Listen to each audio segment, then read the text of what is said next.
going up. Hold on. Price going up. Yeah, don't stop, bro. Right. Y'all can say the price go up. The price for what I need to help my daughter with for school is not going to be what I got to give her mom on a monthly basis. 2, I'm only paying for her to do 2 things. If she want to do whatever she want to do in college, she better get straight A's and get a full ride. I'm only paying for her to be a nurse or to drive trucks so she can take care of her stuff. Dang, this is that he said that on the episode. You want Dad? I need some money. It's a party going on. It's this going on. I need money. That's it. I'm gonna send it to her. No, what if she want to be a therapist? You can pay for her to be a therapist. Right. She want to do social work or something. Yeah, we could do that. They run the She gonna family. be rocking with people like that. But when she needs pocket money you on wanna campus, do she's it. not gonna give it to her. Hey, That's what I'm saying. It doesn't stop. the pocket money still not gonna equal. It's gonna be less than what I have to give her mom. So either way, it's something to, you know what I mean. And she could work. And she got her. She 14, so she got her certificate to do your nail tech. So we starting to do that. Kids shouldn't be working, man. Now what they in school? What you mean? It's like she want to do. I'm not gonna say no. Listen. Nah, man. So what is she her own nail tech, her own LLC?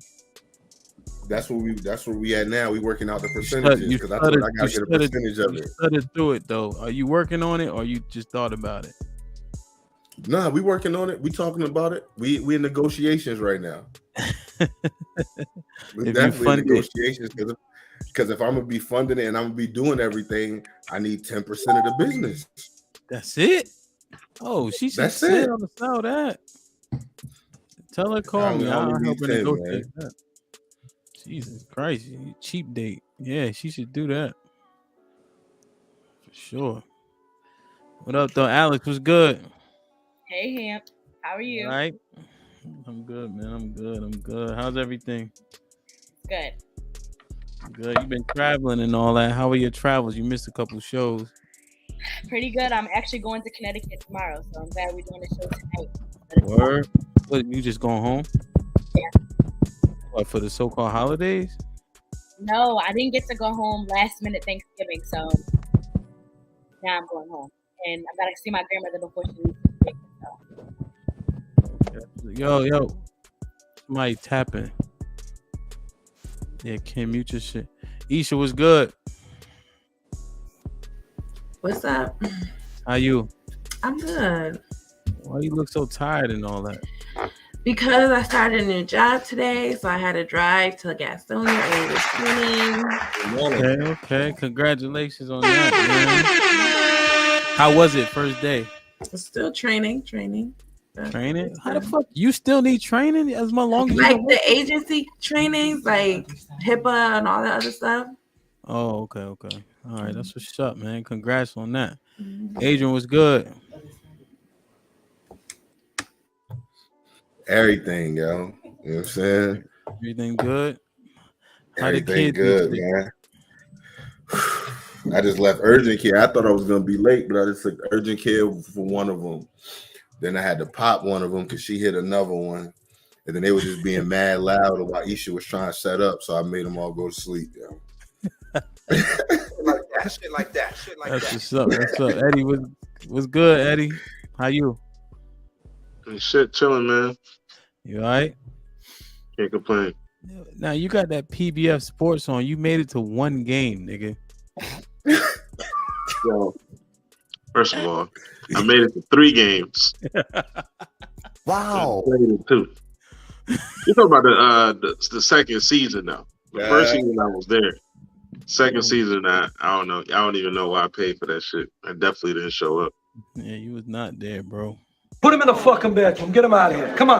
Corey, oh my God. Yo, Corey came out to play with us, right? This nigga is supposed to be a stud. Let me talk. Plays, nigga, what are you talking about? Nah, let me talk. Why you trying to cup? See? Go for it. Yo, I'm talking. Yo, he gonna do this. He could play corner. He could play receiver. This, that, and the third. Second play of his career, this nigga get beat on a bomb. He didn't score. He didn't score. And it wasn't the second play, nigga. Oh, all right. That's what's up. Mary. I'm talking about the one. Yo, what's up? What's good? You on your Rachel Dolezal shit. What is that? The white lady who pretended to be black. Same exact. I can't. NAACP. I can't. Put him in the fucking bedroom. Get him out of here. Come on. Still nigga. Okay. Oh my God, bro. Don't headbutt nobody, man. Hey, welcome. Nate, what's good? What's up? You all right? I'm tired, but I'm good. I don't want to hear that shit. Come on, man. Listen. Yo. All right, man. Don't leave with that. Q, say something. Ain't shit going on. I'm just here to represent the community colleges.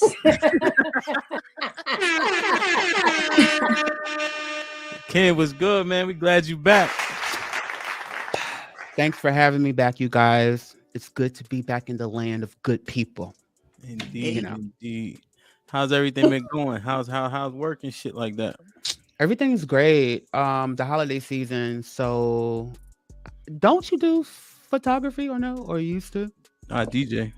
Okay, so like the holidays, like everything's like ramped up a bit. So yeah, I'm having influx of shoots a lot for the holiday season. So it's good. Good business. Word. Hey man, do me a favor, like, share, subscribe, tell a friend and tell a friend. It's gonna be a good one, man. This might be risky. We here.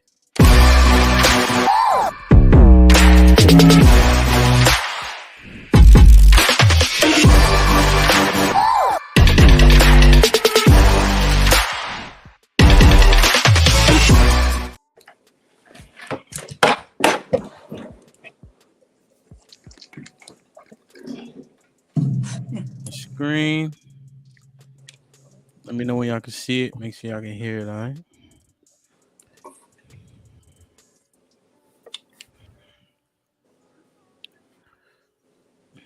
Good. I see it. All right. That very few coaches are able to do. He leveraged his relationships.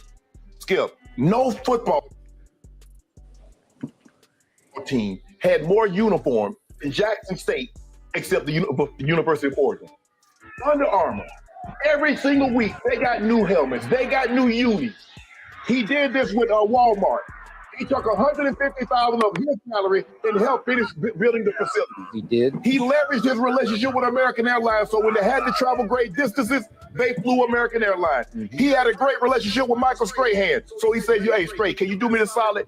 Hook the boys up with jackets and slack, so we don't look like an all-tournament team when we're on the road. Some guys got on sweaters, some guys got on shirt and ties, some guys got on hoodies, some guys got on Jackson State paraphernalia." Yep. He did that. He did that. And still, we get opportunity. We say, "Ooh, we want guys to get opportunities. We want our black coaches to get opportunities." He gets an opportunity. He takes the opportunity, and now you mad.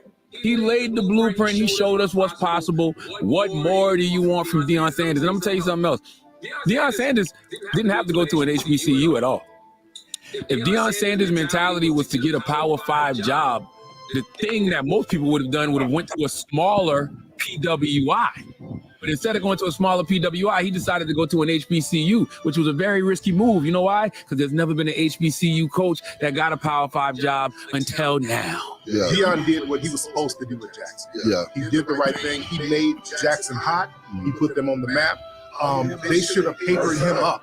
Yeah. You know what I'm saying? Yeah. If you want him to stay. If you want him to stay, he did all of that. He turned the team around. He made HBCUs hot. They should have did everything in their power to paper Deion up. We have this thing, man, as black folks, we wait on white folks to come in with the money. You dig? Yeah. And we expect he got money, so he's good. And Deion was donating his salary to the school. Half of it. Yeah. We can't do business like that. We should have been making sure that Deion was the most paid, highly paid coach out there. The stuff that he was doing, Jackson State should have been making endorsement deals. They should have been doing merchandising deals. They should have been bringing in more sponsors on their own. Deion was bringing in sponsors, from what I understand. All right, y'all familiar with this story? Yes, sir. Yeah. All right, so as you guys know, Deion was at Jackson State for, Corey, correct me if I'm wrong, was it 2 years? Well, it was 3 seasons. They played a spring season, then they played a fall season, and then a second fall season. So he played 3 seasons, but calendar years, it was like 2 years.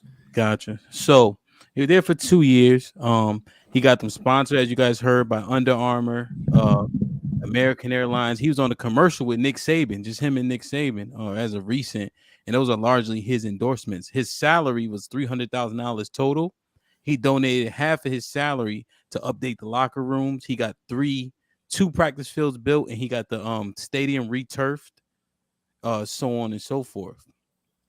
So a lot of that was unprecedented. Also, I forget what game it was, but there was a game where they won. He came back.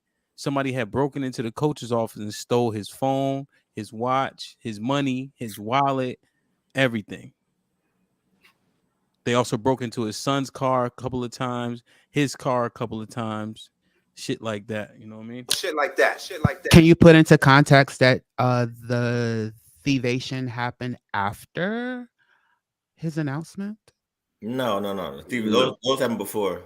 Oh, before? So Yeah. I read an article that said it happened after. Like, Nah, the locker room shit was after a game. That was like last season.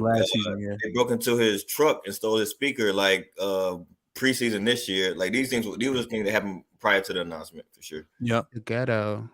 So he took the bid, Colorado University. They're giving him $5 million a year. I think the contract totals around $30 million with incentives. It's a Power 5. It's in the Pac-12. Colorado has some decent history. They have a national championship. They have a Heisman Trophy winner. They have a few high NFL players as well. So, there's a lot of different people coming at Deion, people praising Deion. So my question is, did Deion sell out? No. He prefaced one more thing. When he first came to Jackson State, the main thing he said that I think is bothering some people is that the Most High sent him. Well, he said God sent him to Jackson State with tears in his eyes and so on and so forth. Many people are saying he played on that, given the South, given how much we revere Christianity. So kind of want to just give all of that. And so, Eddie, what say you? Wait, hold on, record. Yo, him, you be doing your research, bro. You the GOAT, man. How you be knowing all this shit? I had to shout you out, my dude. I appreciate it. Man doing that research. All right, my bad. Go ahead, Eddie. Yo, you know what's crazy about that though? Corey was the one that told me I have to give context before I present the questions in the first show ever. Yep. So, but still, Corey, hold this. Put him in the fucking bedroom. Get him out of here. Come on. I was gonna think about that anyway, nigga. What up, Eddie? What you think? Well, yeah, I would say he did not sell out. Like as we mentioned, and you gave context. He was actually robbed the first freaking week he was here, like at Jackson State, right? So if you remember that press conference where he was just like irate, it was after like the first game the man was there, right? So my first impression as the coach, I'm bringing all these resources, I'm bringing all these players, I'm bringing these coaches, all of that, is that you niggas robbed me. You know what I'm saying? Like, luckily, his sons were there, but he has other kids, and he has a wife. So now I don't have my phone. Y'all took my money. It's just like, where's my shit? And God forbid something that happened to my family. That was the first couple of weeks he was at the damn school. And he stayed there for 3 years. He gave y'all a winning season the first year going to the championship, even though they lost. Even in the next 2 years, you got the championship. Now you got money. He gave up a quarter of his salary, right, in order to help finish the facilities. Half his salary. He gave half his salary. Look at that, right? And it just a flurry of other things, right? And then he spoke recently about something, and I handed off to somebody else where they were not given the full percentage of the ticket sales from the game. Some of that goes to the athletic department, right? So it's like there was a huge percentage that goes to the school. The rest is supposed to go to Deion for him to be able to do what he needs to do with the school program. He never got it all 3 seasons. You know what I'm saying? So that level of corruption, before everybody else says it, yeah, it exists at some schools, right? Not all schools, but it's hyper accessible and vigilant, or visible rather, at HBCUs. I know that having gone to HBCU. So I'm not calling him a sellout. He did what he needed to do.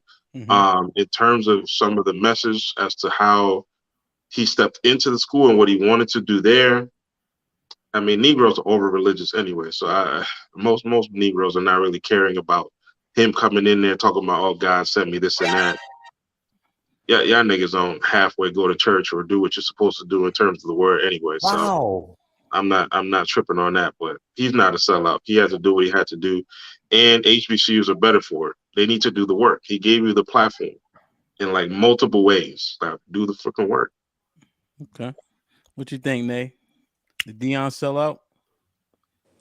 No, I think that if the team is as good as everyone's saying they are now, he's probably groomed some of those players to step into his shoes. He created a pathway for them.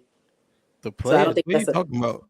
The fact that he took a team from having nothing and now they're like a better team now, I think that those same players that he groomed and they're doing better, maybe they can step into that role one day. He doesn't have to stay in the same role. He's not supposed to stay stagnant. He got to grow in his career. And I think that he's doing a good job by saying, let me go somewhere else where I feel more valued.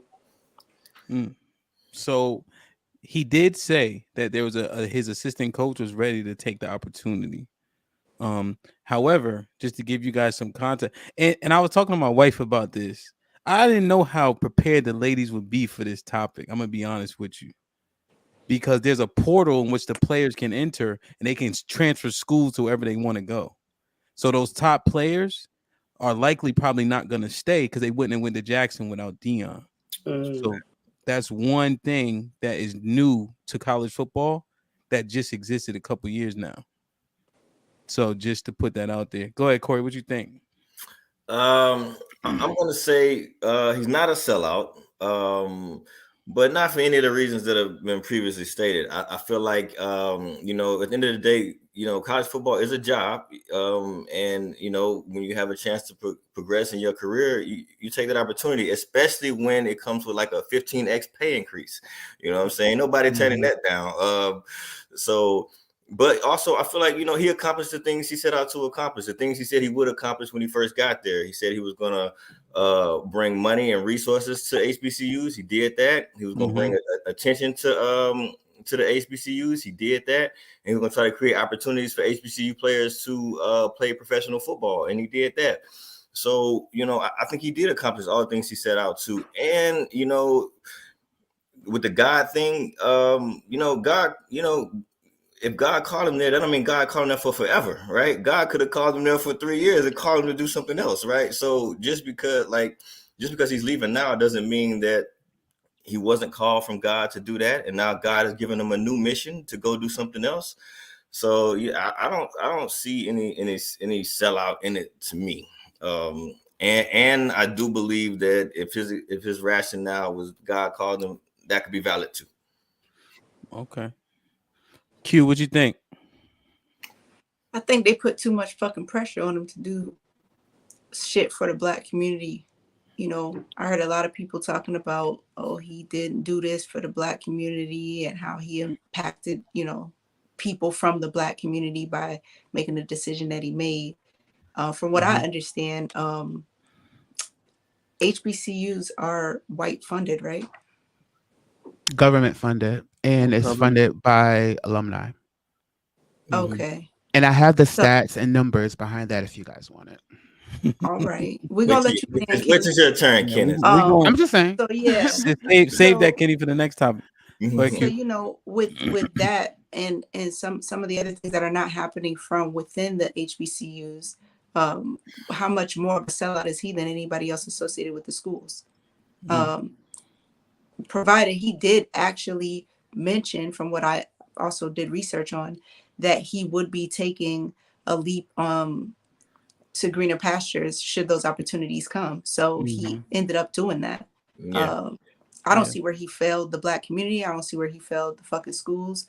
I think in this cancel culture and the type of environment that we have now, people are fucking sensitive and they always going to have something to say. You can never please anybody. So I fuck with Deion. Fuck everybody who don't. And we ain't canceling shit. So question then. Does anybody think he did sell out? I didn't hear that. I don't think he sold out, right? Dive in. Yes, you do. No. I don't think he sold out. Okay. But I would have preferred if he wouldn't have. Okay, he said that God called him there to level the playing field. The playing field isn't leveled. 3 years is not enough time to level a playing field against a machine that has been running funded for decades, if a century plus. It's just not enough time. Even if you look at your own careers, 3 times is not enough time for the owner of the company to teach his little minions what he needs them to do for him to exit. That's not enough time to really, create the blueprint, make sure that it's structured right, do the testing, make sure that you have the right people, your predecessors. You know what I'm saying? It's just not enough time. So I would have preferred if he would have left that out, the whole level the playing field thing, because I believe as men, you say what you mean and mean what you say. And when you make promises, you keep them. So that's my belief. So again, I don't think he's a sellout, but it plays into the notion. It plays into a lot of notions, actually. It plays into the notion that white ice is colder. It plays into the notion that all of the PWIs are better than us. I mean, you be what you meant, you know what I'm saying? But you have to realize that they get, and when I tell you the stats, the government funding plays a lot. You know what I'm saying? And so yeah, I don't think he's a sellout, but it does play into a lot of things. It plays into that when you have a little piece of something as a black man, you're gonna sell it. You're just gonna sell it, and 9 times out of 10, you're gonna sell it to the white man. So, quick question, Ken. So, at what point would he have not been a sellout? How many years did he have to stay? Which you would have said he was a sellout. Well, I'm just, or would you have not felt any sort of way about it? Like if it was 4 years, 5 years, 10 years, like what's the year number the way you would have been like, all right, now you can move on and get more money? I mean, dude left before it was enough time to damn graduate. Nigga take 4 years to graduate. This nigga's 4 years. I respect that. Wow. You know what I'm saying? Yeah, he could have went to community college for 2 years if that was the case. You know what I'm saying? People have been conflating these topic by saying, "Oh," and I heard someone say, "Oh, you want them to stay there forever?" Nobody's saying that. Right. No one is saying that they want you chained, to get all of the stealations, the theft, and the low pay. No one is saying for you to keep that forever. You'll be a fool to do that. Well, no, I wouldn't say you'll be a fool, but most people wouldn't do that. But I just say that it would have been great, A, if he wouldn't have said what he said about leveling the playing field, and B, it'd have given it another year. You know what I'm saying? Or at least make sure before you left that you had a coach already lined up. Like, yo, let's see if we can get in Colin. But did he even fill his contract? That's fine and dandy. But when I left my career, I made sure that my predecessor. Negro, please. You ain't worried. Who worries about their job after they leave? Not nobody on this panel. You better stop it. Okay, so when you work in certain fields, my job, you have fields such as like entertainment and fashion, it's most of the time it's built on relationships. And these companies are very small. And by you extending yourself to make sure that your predecessor has all of the knowledge right to fulfill the shoes that you're leaving, that says a lot about you and the relationships that you get after that. You will always have people that will garner you. Especially when you care about what you do. Yes, it's the same thing in nonprofit work. And if I wanted to go back there, I could if I wanted to. You know what I'm saying? And to me, it's just a thing about honor. I was brought up, if you have to write a page paper, you write 2. That's how I was brought up. But everybody ain't like that. Everybody ain't like that. But I'm saying I just prefer to do things a certain way. Y'all want to, you know what I'm saying, leave your job and not make sure that your predecessor is in line. That's fine. That's on you. Not my job. It's the manager's job, or in this case the athletic director's job, to make sure that they are able to hire a new coach after me that can do what I do. That's not my job. It's not my job to train a new coach. It's not my job to hire a new coach. None of those things. Also, a lot of this falls on the athletic department, like or just businesses in general, right? When you acquire talent, you have to do the things to retain that talent. If you don't do that, that's on you, right? So you can't just acquire talent and then expect for me to take crumbs for the rest of my life. Like, you got to step up to the plate as an organization and do the things it takes to retain talent. Can you guys also say that this was a testing waters, be so that no HBCU has ever had a coach on Deion's level, so that this is something new to them, the same way that he gave them a shot as to be Deion and do what he did. Well, let's remember, before JSU, no one was knocking on his door to be a college coach. Nobody. So cricket, nobody. But that's why I said, wasn't he grooming some of these players? Do you think JSU did more for him than he did for JSU? I never said that. I said that. Don't conflate my words. I said that the same way that Deion got something out of JSU. Well, I mean, JSU got something out of Deion. No one was checking for Deion before that. Without JSU, Colorado wouldn't be checking for Deion. But that's the way life Everything works. is connected. Every transaction should be two-way. If you got a one-way transaction, that's called using. That's called manipulation. No, I get it. But I'm just saying, with this being the first trial, this is the first time the HBCU has had a coach, a celebrity coach. Basically, they've never had that before. And I'm not excusing HBCUs, because I know that they have their screw ups with money. I know motherfuckers are stealing. I know money is allocated correctly. I know these things. However, I am saying that this is something new that they had under their belt. They needed a PR person. There's a lot of people that they needed surrounding him to make sure that he was good. So that I'm quite sure wasn't in play. But again, this is the third year. Yeah. Ken. So you would have stayed for that 300 over that 5 million. This is what we're not. No. Let me finish. This is what we're not putting into play. That it's not about you, I, or you. None of us are millionaires up here. You're in a different position when you have money to fall back on, right? So my thing is that if we just stick with this logic as Black people, and this is my frustration with niggas, okay? If you stick with this logic of, you know what, I'm gonna follow the money, wherever the money take me, I'm going. The money, who got the money? White folks got the money for the most part. Your God ain't God. Your God is money. You worship the money. Money tells you to go, you go.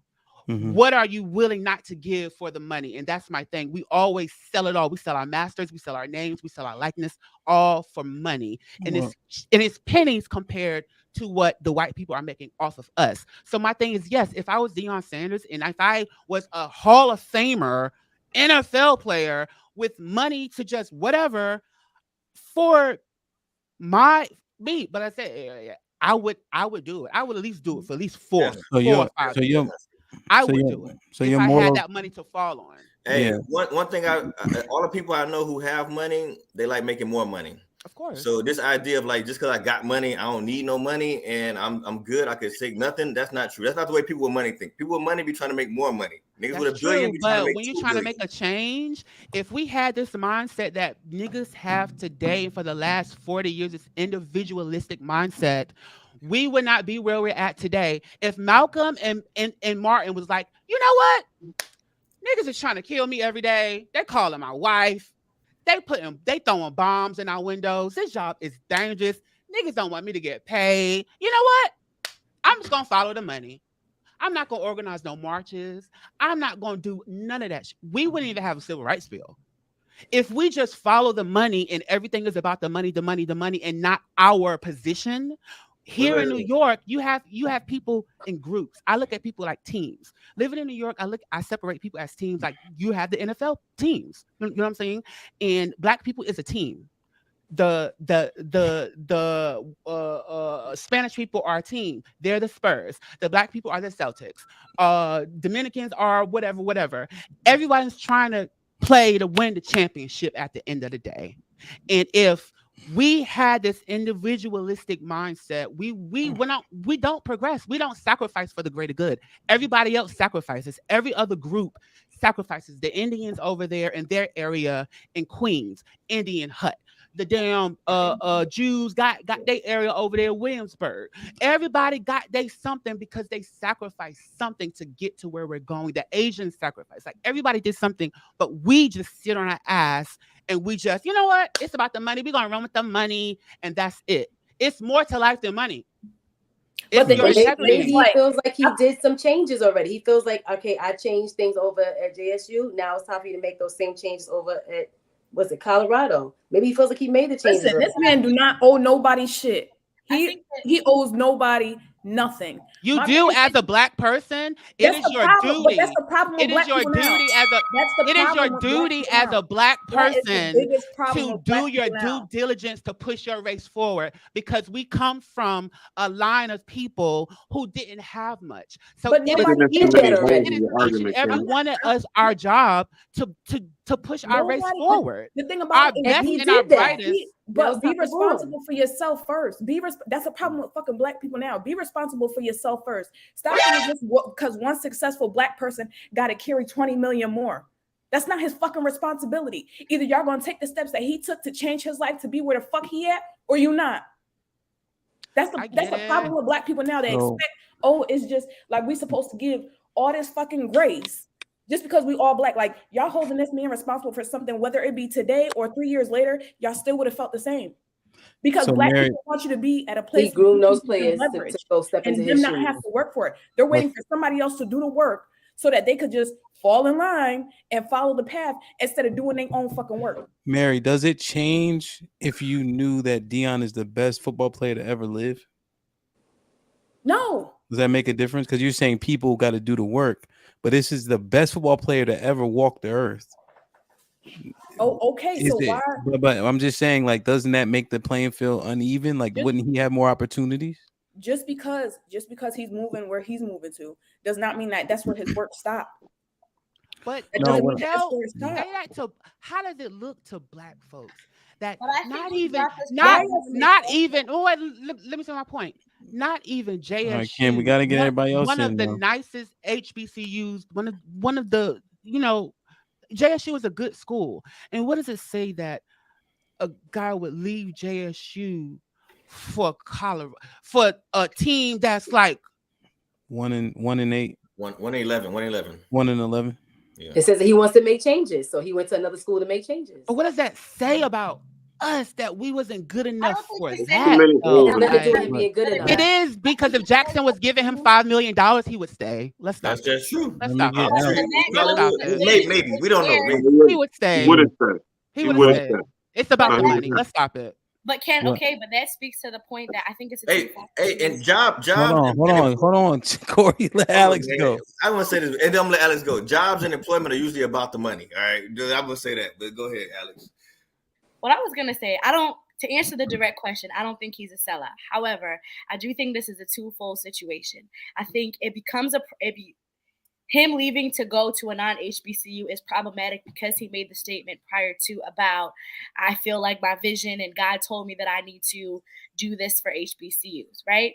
But I think on the other end is that we have to put some of the blame on JSU because he was putting all these investments into the school.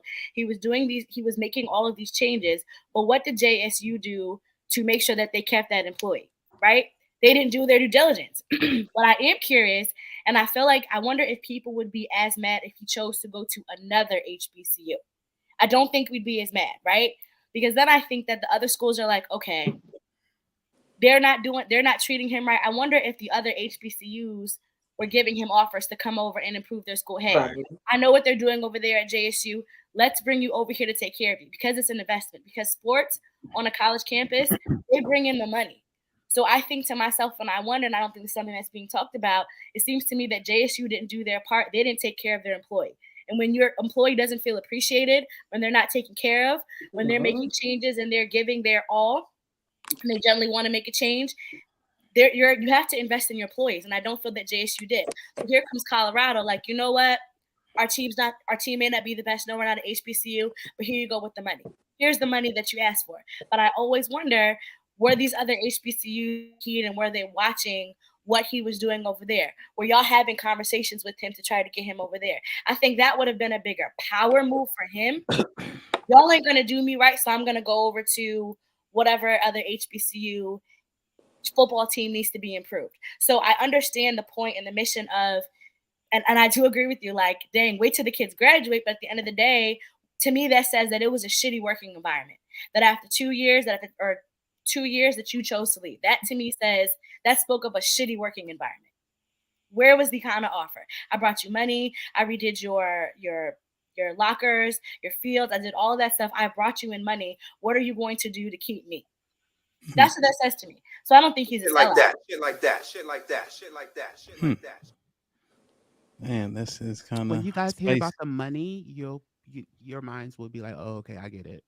Right. But if I want to stay where I'm at, right? Like that's, for example, for me, like I love what I do, but there came a point in time where I had to be like, as much as I love what I do, y'all are going to have to pay me more because I'm bringing you recognition as an organization. Yes. I'm bringing in money for you. I'm bringing in new patients for you. So with that, if you want to keep me, I don't care how much I love what I do, you're going to have to pay me because there's plenty of other places that I can go to that are going to pay me more for doing less.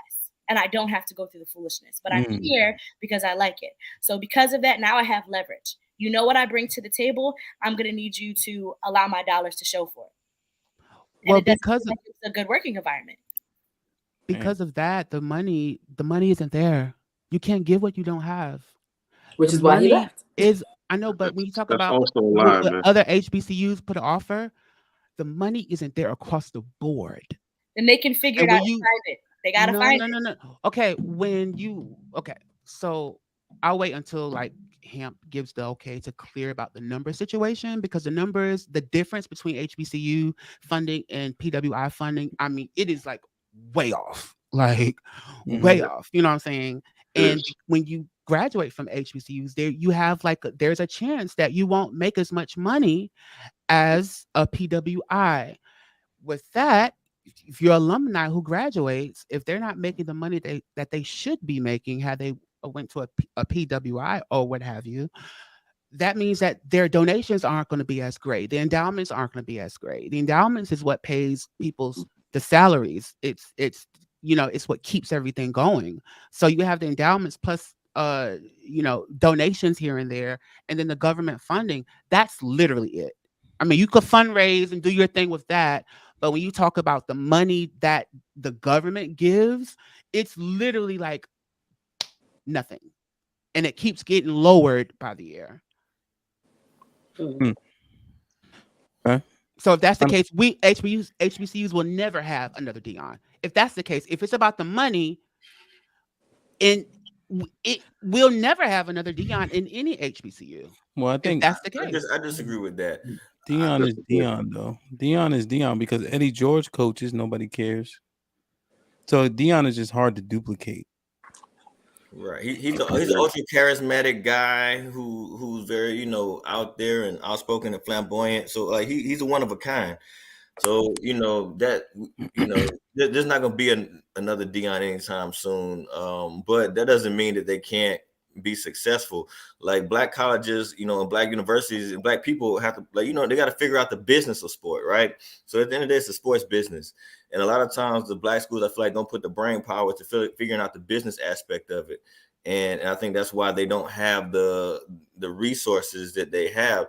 So like a lot of what Dion brought to it was through corporate partnerships, right? So like the fields that y'all talking about, those were paid for by Walmart, right? Walmart came in and sponsored the fields. The flights that they were taking, those were paid through an American Airlines partnership, right? So like you got to figure out a way to now partner with corporate people and tell them we bring something to the table and you guys should sponsor us, and then you can form those partnerships. And that's where the resources come from. That's how white schools get resources, through corporate partnerships, right? And through endowments. Yeah. So like HBCU presidents, athletic directors, they got to figure out a way to get these corporate people on board and say, hey man, donate X amount to us. Is and in return, that's free advertisement or whatever it is. You know what I'm saying? And that's they got to figure out the business part of sports. Right. And in addition to that, man, it's so piss poor how, and I mentioned when I spoke earlier, that Negroes don't want to do the work. It's just like, how do you get this man to provide you the level of platform that you need to keep it going? And the main complaint is that he didn't do enough. Just say, yo, Dion, how did you get that partnership with American Airlines so our students could travel? Right? How did you get the partnership so the boys could have, suits and ties, so they not looking crazy when they showing up to away games? Right. That was through Michael Strahan. Yeah. What are some of the things that you looked at in terms of the language on the contracts when you were talking to Walmart so they could build the fields, right? But it's just him. It's just like Negroes are used to this sacrificial lamb theory. It's just like, nah, nigga, we're gonna use you as much as possible, and we don't want you to fucking complain. We're gonna offer you the exact same money that we offered you before, because that's what they were offering the man. And he used half of that to give it up in order for the program to succeed. It's just like, what more do you want? He did what he had to do. And he also, when he first came in, was just like, yo, I'm not gonna be here for a long time. So he didn't make no large scale promises. What black people want is for niggas to kiss they ass. And we all know on this panel is that most niggas are ungrateful as fuck.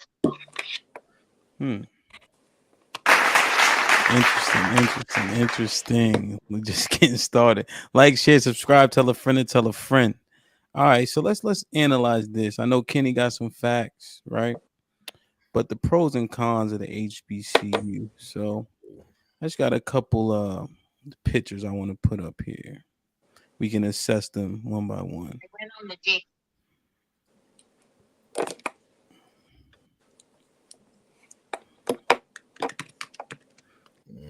I can't wait for HBCU students to graduate and realize that white people still exist in America outside of college. What?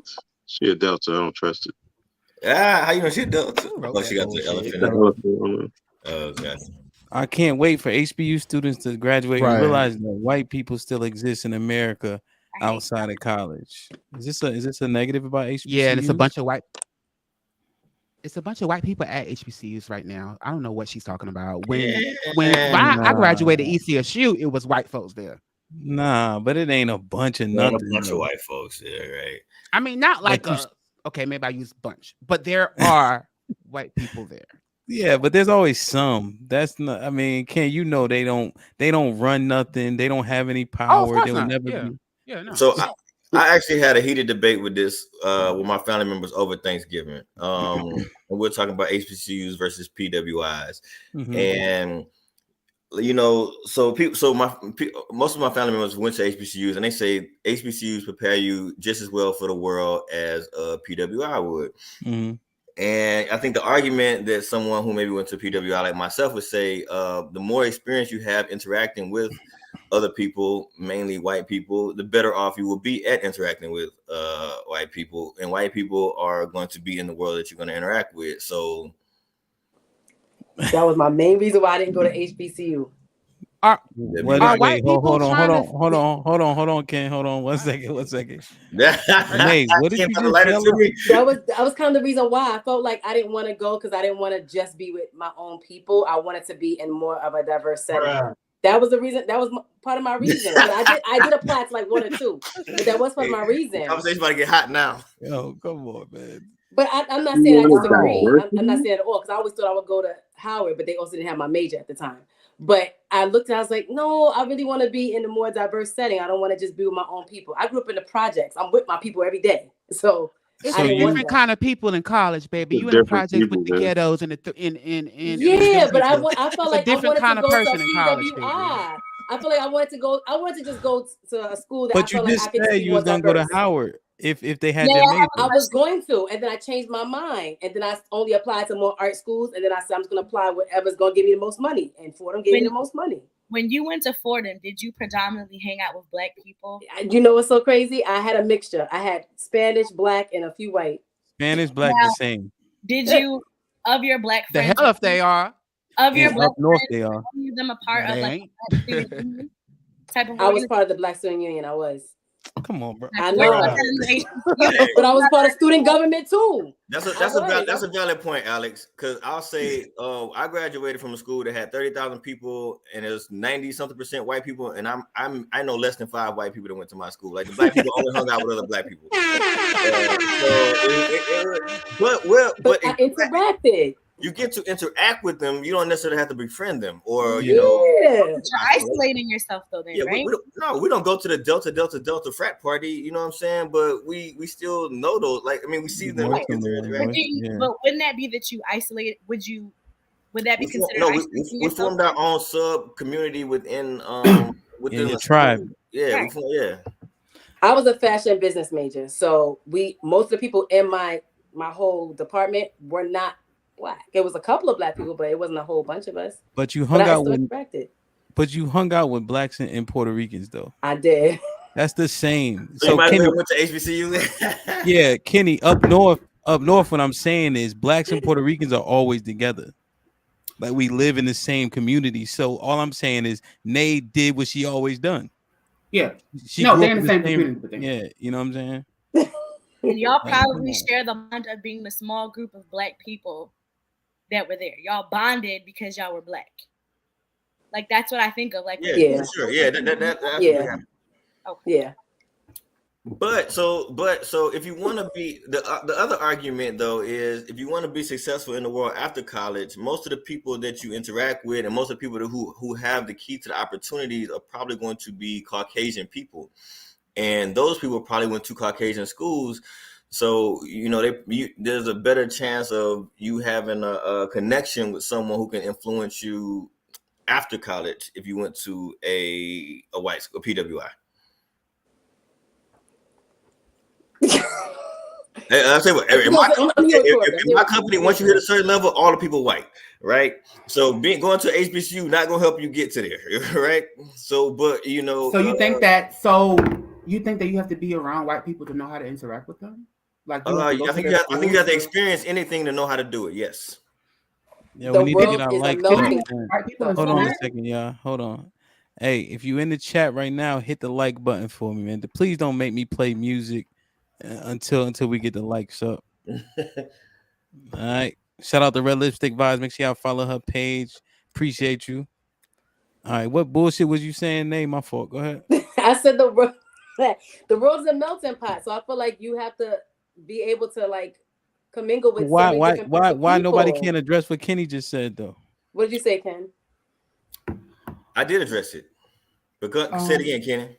You don't have to go to school with white people you don't need to go to spend 4 years with white people in order to understand how white people you have your whole life. You've been with white people your entire life. But you're gonna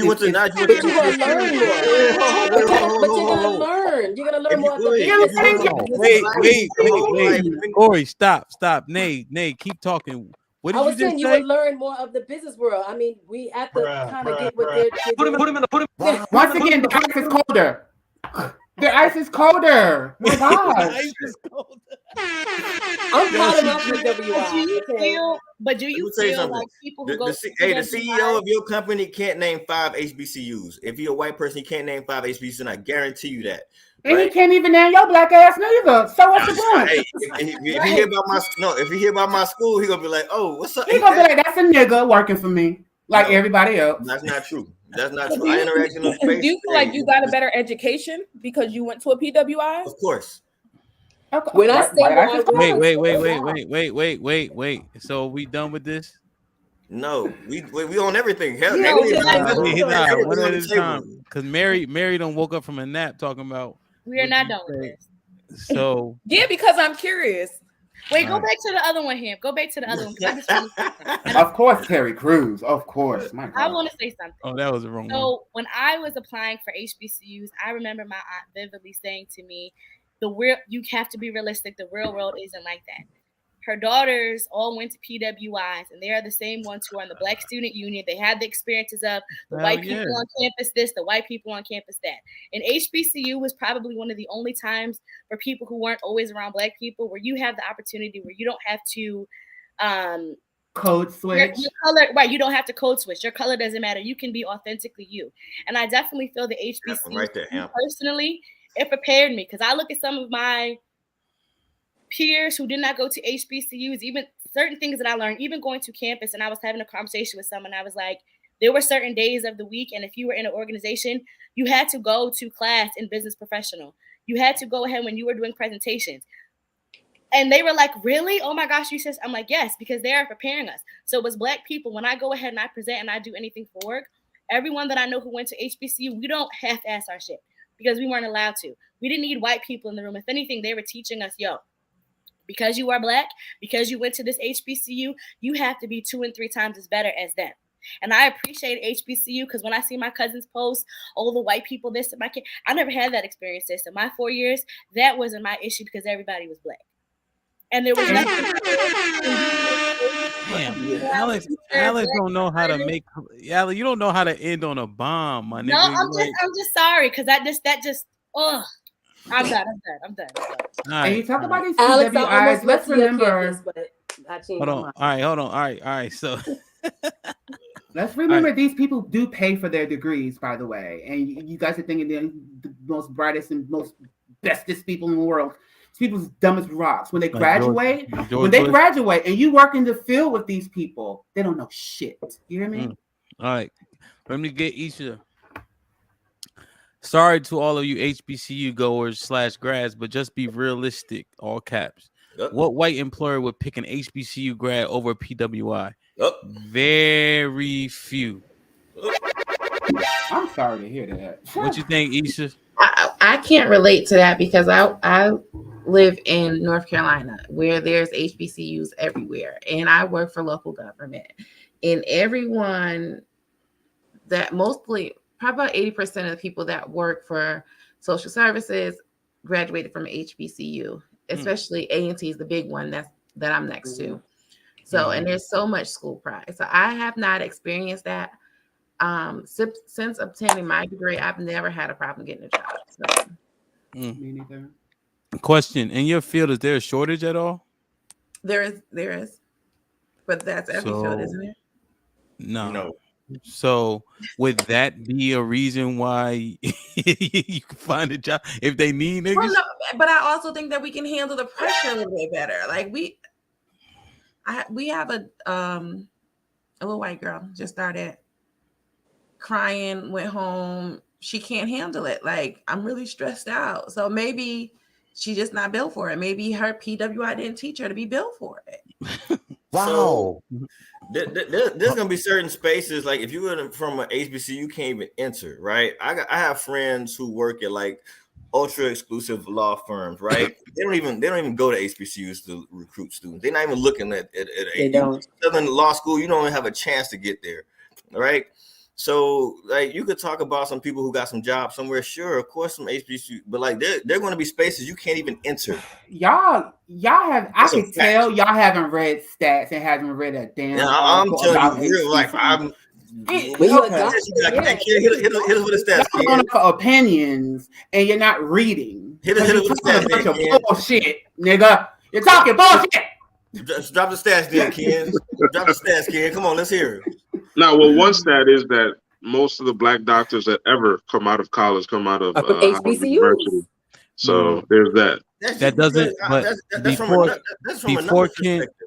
before Ken drops the stats, that doesn't combat what Corey says, because specifically with law firms, it's tiers. So depending on the law firm, you have to come from a particular tier of school. Thank you. So none of the black schools are but they're not in the first tier, right?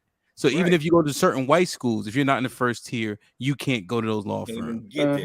They only accept people from Chicago University, Harvard, things of that nature.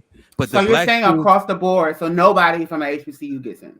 Well, if you go to HBCU, because it's not in that first tier. No, seriously. This is just if it's not in that first tier law schools, it doesn't matter. They're not even going to look at your application. Right. Unless you do a civil rights law, then they probably would choose you from an HBCU. Nay's wrong. So if you're not in that first tier, then they're not looking at, because they don't need to. You have too many people from Penn, Harvard, Yale. But that's Chicago. undergrad. Then you'll go to, when you go into your JD program, then if you went to like a Cornell or a Yale, then they'll probably look at you. Then you went to Ivy League school at that point. Yeah, we're talking about where you got your JD. Yeah. Take that cup from Nay. There's a Southern Law School, right? Southern University Law School. If you went there, there's certain spots in DC. They're not even looking at your shit. They won't look at you for sure. They're not looking at your shit. Period. That's a fact. Let me get a little bit more. So, Adrian, you've been quiet. Comment on this one here, and then Ken, I need you to drop the stats so that we can all be in the know. Ken said his feeling hurt. Ain't no way your feelings hurt, Ken. I know you hurt, bro. Dang. Adrian, what you think? Do I need to read it out loud again? Nah. I think it just depends on the profession. So like I like that question that you asked Isha, because you're like, hey, if it's a profession where it's a shortage of people or where they're constantly finding people, they're gonna just take anybody. But then like the point Corey was making, you got certain law firms that if you don't have a certain degree, they're not even gonna look at you. So I don't think the school you went to matters.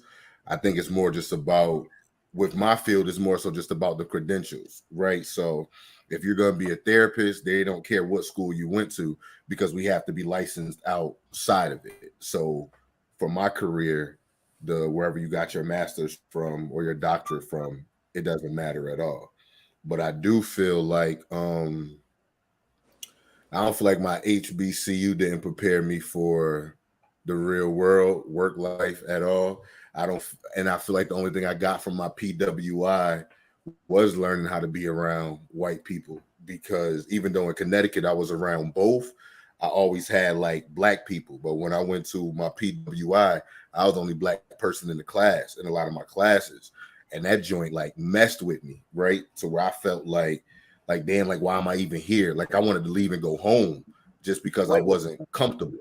Why did that mess with you? So, because when I go to work every day, I'm the only black guy in the room sometimes. So why did you be the only black guy at school? I'm telling you that that's when you go to work. I'm talking about when I went to USC to get my master's. That was the first time when I realized, like I thought about like, damn, I'm black. I never had to think about it because I was always around a lot of black people. So my first time going there, it was difficult for me my first few weeks going there, but I learned to be comfortable with them, and now it benefits me now. So like now when I'm in these meetings with all of these white judges and lawyers and we talking about how we're gonna spend these, like everything we're doing, and I'm the only black person in the room, it doesn't bother me at all. So I'm glad I went to my PWI because it helped prepare me for the real world in terms of the tables and a lot of the rooms that I'm in now. Damn. I'm just saying it did. On my side. Let me get Q. Go ahead, Q. Yeah. Real quick, I just wanted to go back to what Eddie said prior to you switching gears, because you went over to Adrian. But Eddie, did you have some type of stats for like careers from HBCUs? Provided what? I thought that you had mentioned something about like doctors, the number of doctors that come from HBCUs. He did. I think it's about 73%. Okay, because my numbers were different. I'm hoping Kenny can expound, but I thought it was less than 50% for all high careers like doctors, lawyers come out of HBCU. Oh no, I uniquely spoke about Howard University, not overall HBCUs. Just Howard. Okay. All right. I mentioned doctors and Corey mentioned lawyers. Okay. Okay. All right. So I think I'm good on this one because I think there might be some truth. Adrian just told us, but all right. How about this one? Let me see. Eeny, meeny, Eddie. The 4.0 to HBCU. Where have Franny's tweets at, man? Nigga, are you on PWI Twitter? Racist Twitter? Let me read it. A 4.0 at HBCU is not equivalent to a 4.0 at a rigorous PWI. No shade being thrown, but that's the truth! Exclamation point. Anti-blackness is everywhere. Niggas don't take pride in that. You know, what's interesting is when you have Negroes like this, and I don't trust her either. She's an AKA. But when you have Negroes like this, you're looking for their sign first. I didn't even see that shit. Who expound upon how much this and that isn't good just because it's black, right? Back to Kenny's metaphor about, white ice being colder. That's bullshit, right? Because some of the greatest scholars to ever be known are black people, right? Right. Let's look at the education system. Most of it is geared off of African teachings in African universities. The first universities ever existed in Africa. The Greeks stole all of that shit and moved it over to Europe. So in terms of the platform, the way in which the design of classrooms are put right now is based upon African structure / infrastructure, right? So all of this shit, it's more rigorous at a PWI. Why? Because it's crackers. That's it. I'm telling you. because they made it seem like, oh, like if you come here, you know, this and that, yada yada yada. It's like, no, some of the greatest professors I've ever learned from are all at HBCUs. I went to NYU for my grad school, and I was tearing them crackers to pieces. Every class is just like, because of why. Not only, well, you know, not only because I'm a Negro from the Bronx, but like I had that experience where I had 4 years of understand that you are powerful as well. Understand that your voice matters. So by the time I stepped into classrooms where we're discussing philosophy and all these other deep-rooted, you know, conversations, I'm looking at the Black students from PWIs, and they can't speak to no Black anything. And that's what we're discussing. Philosophies that are required to have some sort of historical background, right? If we're talking inventions, if we're talking ingenuity, we'd have created everything. So you have a Black person with a white mind coming from a PWI into a master's program, and they can't tell you who W.B. Du Bois is. But that's irrelevant in a bigger scheme of things. Who W.B. Du Bois is isn't important. Right? It is important. Very much so important. It's not. But you're talking to technical stuff though, Corey. You're talking to like middle of the road. All I'm doing is coding. All I'm doing is managerial stuff. All of that, right? But you're not speaking to the whole of a Black person in regards to like being present in the real world. The question was about, is a 4.0 at a Black school equivalent of a 4.0 at a white school? And the answer is gonna have to be no, right? And the answer and the reason for that is like the white schools are tougher, right? Their curriculum is tougher, right? Yep. There are I'm gonna say any, but there are very few Black schools cracking the top 100 schools, period, right? So if you're going to a Black school, you're already going to a school that's ranked number 300, 400 in the goddamn country. You in Mississippi Valley, bro, that is not the same as getting a fucking 4.0 at fucking Penn or UVA. It's not. Like, it's just not. Going to Jackson State and getting a 4.0 ain't the fucking same as getting a 4.0 at Georgetown. It's not. Is getting a 4.0 at Hampton or Howard the same as getting at UVA? So there are a couple of Black universities that are I respect the like Morehouses, the Howard, the Spelman. My wife went to Spelman, so I know about things like. I mean, they're cool. So is it safe to say I'm just gonna say that you are expounding the same regurgitated bullshit that I hear all the time. I went to Clark Atlanta. I took classes at Morehouse. You know what I'm saying? Like we take classes, you know, we take classes at each other's schools. That's the one unique thing about the AUC. What I'm telling you is that all of us have the same mindset around the fact that we love our Black ass schools. About intelligence. So a lot of HBCUs, like, so where I come from, so when I was in school, Southern University was open enrollment. Like they would take anyone who wanted to go there, right? So the quality of student they have is different than the quality of student at a white school, right? So they'll take a person with a 1.5 GPA? They had open enrollment, yes, sir. Oh, yeah. But the minimum requirement is 2.5 for all HBCUs. Again, I don't know what it is now. I'm telling you, when I was in school, they had open enrollment. Like so the qualifications was much lower. So they have a whole different caliber of student there, right? So to say like the education is the same, the degrees are the same, like it's not. Okay, well, if that's the case, why does more Black students graduate from HBCUs than PWIs? Why? Because of sheer numbers. So in my school, it was 2% Black when I went there. So it's only 1,000 of us. Across town at Southern, it's 10,000 of them. Of course, we're talking about the completion rate. It doesn't matter about how many people. It's the completion rate. No, it doesn't matter. The rate. It's only in the state. So in your state, there's only 5,000 Black kids at a white school. Of course, the HBCUs are going to outnumber them in graduation numbers, just off of sheer numbers, not rate. What are you talking about? Did you just say 2.5 is the GPA? That's the average GPA at HBCUs? That's the minimum, yeah. The minimum? No, that's not. That's even higher. It's higher than that at a PWI. They use 2.8. First off, that's a minimum. That's a minimum. I said the minimum. In all HBCUs, 2.5. I said minimum. No, it's 2.5. So minimum at PWIs are higher than that. Well, no. Okay, well, minimum at Howard is higher than the minimum ain't 2.5. It is the qualifications for public universities aren't going to fluctuate. So whatever the qualification at a public university, whether it's HBCU or not, is going to be the same. What Corey's saying is open enrollment. If you had qualifications, regardless of your application, you're going to get in. That's the point. That's a fact. So then maybe it's saying that there are different tiers, whether it's a PWR, an HBC, or an HBC, right? So you have your Ivy League, right? That is the top, the creme de la creme. Then you have some of your private institutes, and then you also have your public, your public colleges, your state colleges. So I think, in general, as a whole, if I took someone from a state HBCU, maybe let's say like a UMES or a Bowie or something, and I compared it to maybe a CCSU in Connecticut, I think they'd be on the same playing field. So question on that point, before you go, because I don't want us to go too far with false stats.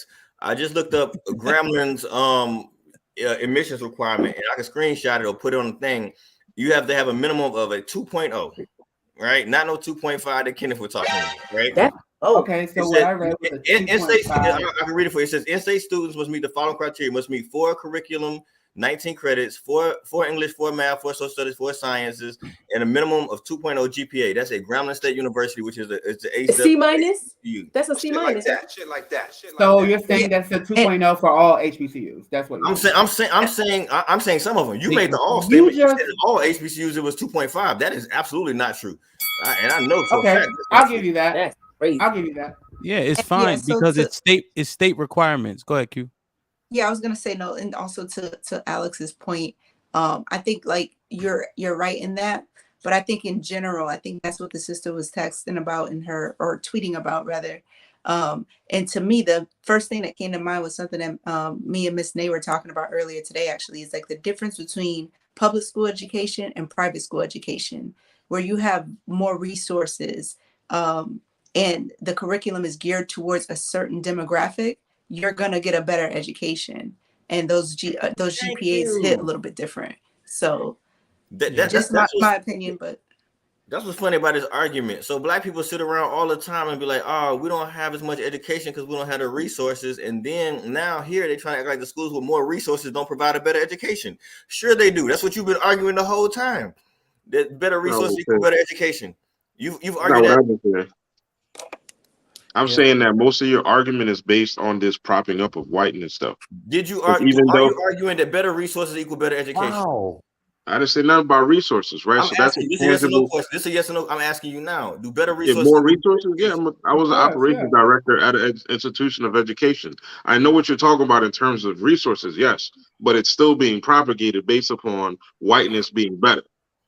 No, I didn't say white. No, they're talking about resources being better, not white. If it's strictly resources, then better resources equal better education. The school with the most resources is probably offering a better education. Yeah. I can go with you on his point about HBCUs being underfunded. I don't disagree with that. I agree they're underfunded. I don't disagree with that. You wouldn't get no argument from me on that. I understand they're underfunded. I do. Whether the PWIs have more resources or not, that does not guarantee that these white people that you believe are just the creme de la creme because I've been on here. That they actually did the work and they actually know what they're doing. Because when you go out into the real world, into the field, and you work with these people, they lack a lot of things. It's typically the black person coming in, showing them the ropes and taking over projects and things like that. Well, why don't you show them how to take over the country? Why don't you show them how to take over finances? Why don't you show them how to take over something meaningful? When you gonna show them? When you gonna use their brain power to take over something for real? What do you mean? You keep saying you got all the brain power at the HBCUs. When you gonna take over something? You saying the white people don't have the brain? Don't put words in my mouth. I said that you're propping white people up as if, yes, if they do have resources, that is not guarantee that they're actually smart. It doesn't guarantee that they're actually doing the work. And when they do graduate, there are people who pay off people to do their work for them. And me working in New York since 2012, working amongst you guys, when I find it so that when black people say that, oh, I'm the only black person in my whatever, to me, when I hear that and the way it's spoken, it's as if they feel like, oh, I'm one of the good black ones. I'm one of the good black ones. No, it's just a lot of black people, but a lot of black people say it, they look at it like I made it in.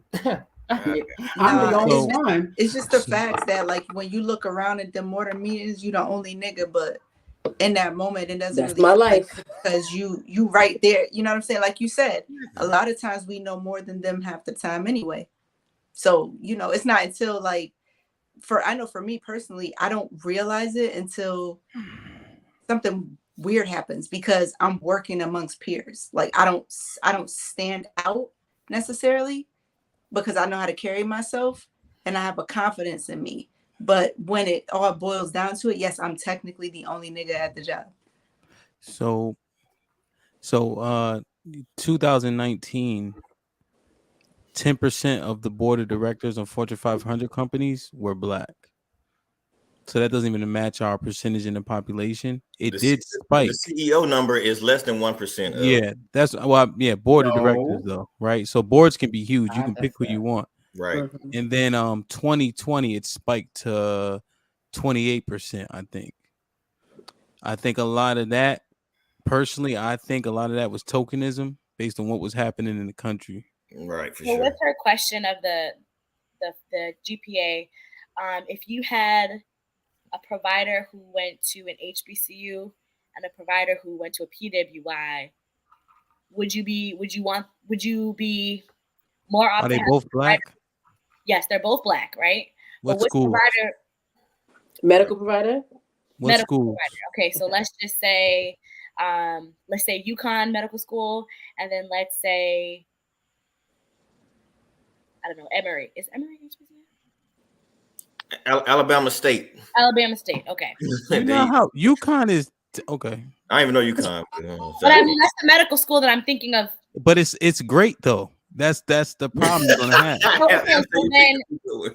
then Howard. Howard is known for producing. Nah. Alabama State. Spelman. Go with State. Spelman. It's Alabama State. No, it's Alabama State. We made all right. parameters. It doesn't matter. Would you want your provider from the HBCU or the PWI, and they're both black?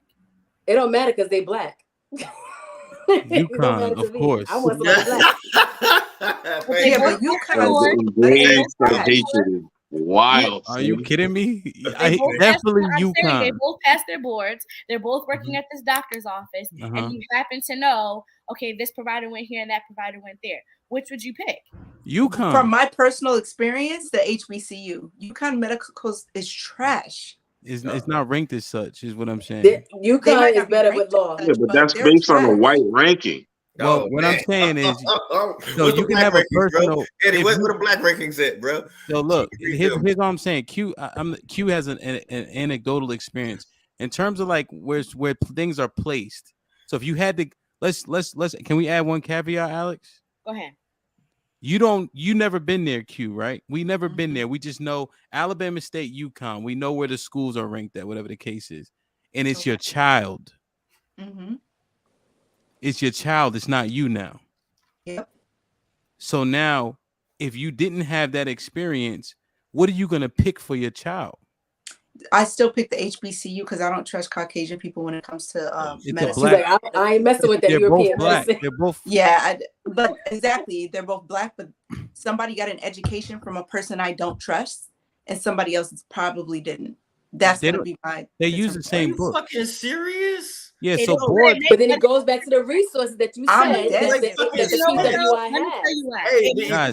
They use probably came from somebody from a PWI. The medicine they go prescribe your ass came from somebody from a PWI. Don't be silly. Don't be silly though. You have to pass the boards. Right. So but that doesn't mean that you're going to practice right, and that doesn't mean that. What I'm saying is you have to pass the boards. That is a test that they all take. Right. And somebody had to educate you on passing the boards. But someone's going to be a little bit more inclined to appease a certain type of people. I'm not having that motherfucker deal with me. You also said PWIs have the better resource. So why wouldn't you go with the school that has because we're talking about medicine. But they're both black. No fucking sense. I don't give a fuck. This is Western medicine. That's so. You can't tell me you seek out HBCU doctors. You're a fucking lie. I'm not lying. Bullshit. You really think less of black people. I have to tell you that. You really do think you're a black man with you have black skin, but you're really white on the inside. I'm sorry. You're really white on the inside. You're a black man. You're black on the outside, but you're definitely white. Because everything tonight, you have been putting down black people like we are beneath.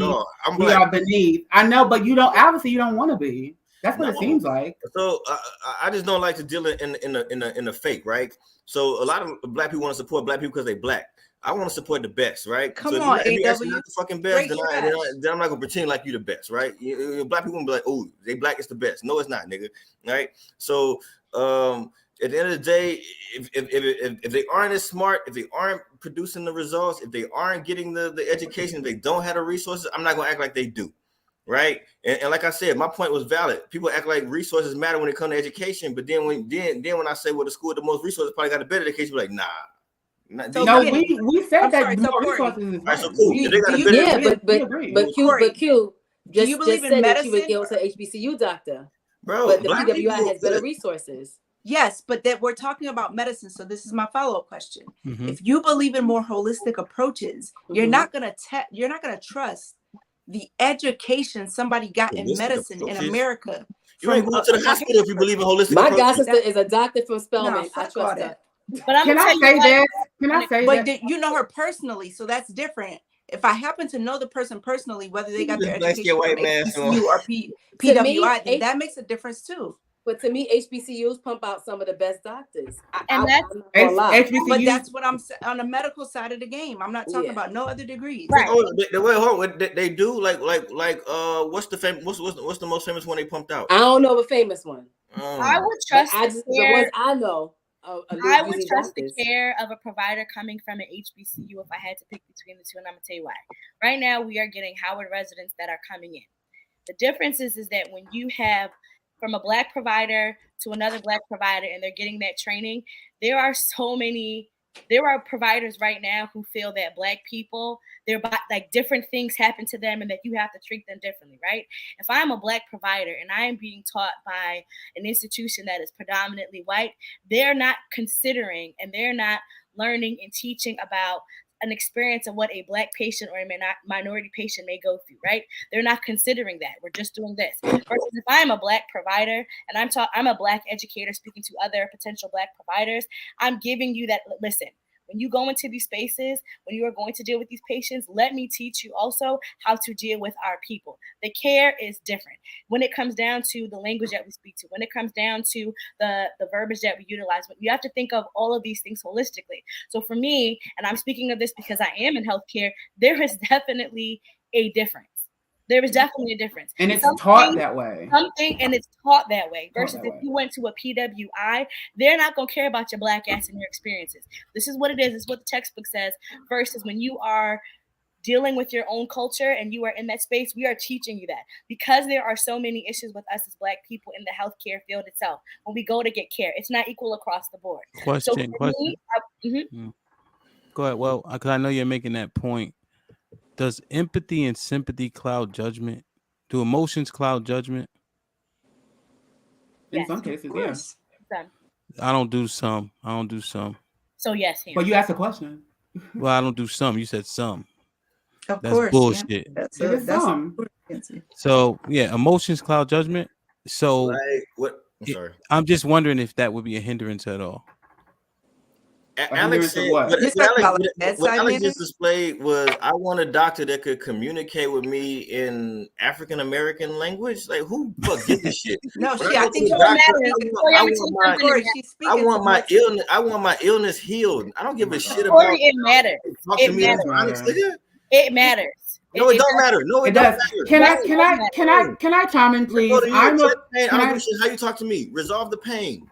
Can I chime in, please? Let me give you an example of diabetes, right? Black people you've heard black people say, "Oh, my sugars," right? That's a language. No, seriously, that's a language thing. So sometimes when you are using these terms of non-culturally appropriate terms, they're like, "What is she? Diabetes? What does this mean? Oh, my sugar," right? So you want to have someone that understands, even when it comes down to therapy. I need a doctor to understand what the sugar is. Even when it comes down to selecting your therapist, it makes a difference. You want to have someone that does make a difference that culturally understands. I get you. That makes sense. But I'm too intelligent for that, so I don't subscribe to that stupid shit. Right? So I get you. Maybe a fucking idiot would like somebody who know what the sugar is, but I don't. It's not being an idiot. So but that matters to school though. Women, the maternal death for Black women. So, all right, go ahead, Kenny. He's talking about it doesn't matter, but these niggas be the main ones that say we need more male role models in schools, teachers. It matters, right? Nigga, it matters. So it matters if we need more Black role model teachers, then we need more Black role model doctors. It does matter, okay? Well, Secondly, I don't go to my doctor for a role model. They're both Black in this scenario. They're both Black, right? Yeah. They're both Black, but let me tell you the difference. I don't disagree with you on that, Ken. So I'm a person. I was diagnosed with 2 spinal diseases like 3-4 years ago, and I was on full disability. I could not walk whatsoever for 2 years, and I was in and out the hospital months at a time. 3 months here, 2 weeks there. 4 weeks here, a week there, because they didn't know what was going on in the beginning. And the care from me going through the hospital system for 3 years with a pain management doctor, neurologist, physical therapist, spinal surgeon, a mental therapist, pain coping therapist. I mean, I've had like 8 different specialists throughout the past since 2017. And my care that I receive throughout those years, there is a difference in between the Black doctors. There's a difference between the Black doctors who graduated from HBCU. There's a difference between the Black doctors who graduated from PWI. And there's a difference let me finish. There's a difference with the African and Caribbean doctors and nurses. Africans and Caribbean nurses and doctors, what I've learned that they take on the ideals of the white people. And they treat you the exact same way. Not all of them, not all. Can I get an example? Can I get 1 or 2 examples of what were the differences? Okay, so I'll give you an example. And I actually got hit that like button. I actually got this Black male doctor fired. Right. Come on. Right. So look.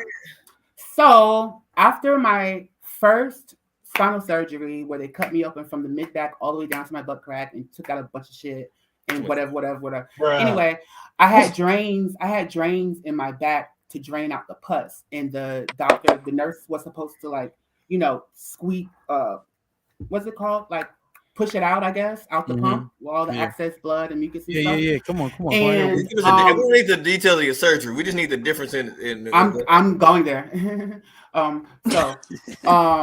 So the nurse, when the nurse comes in, the nurse is supposed to change that every hour.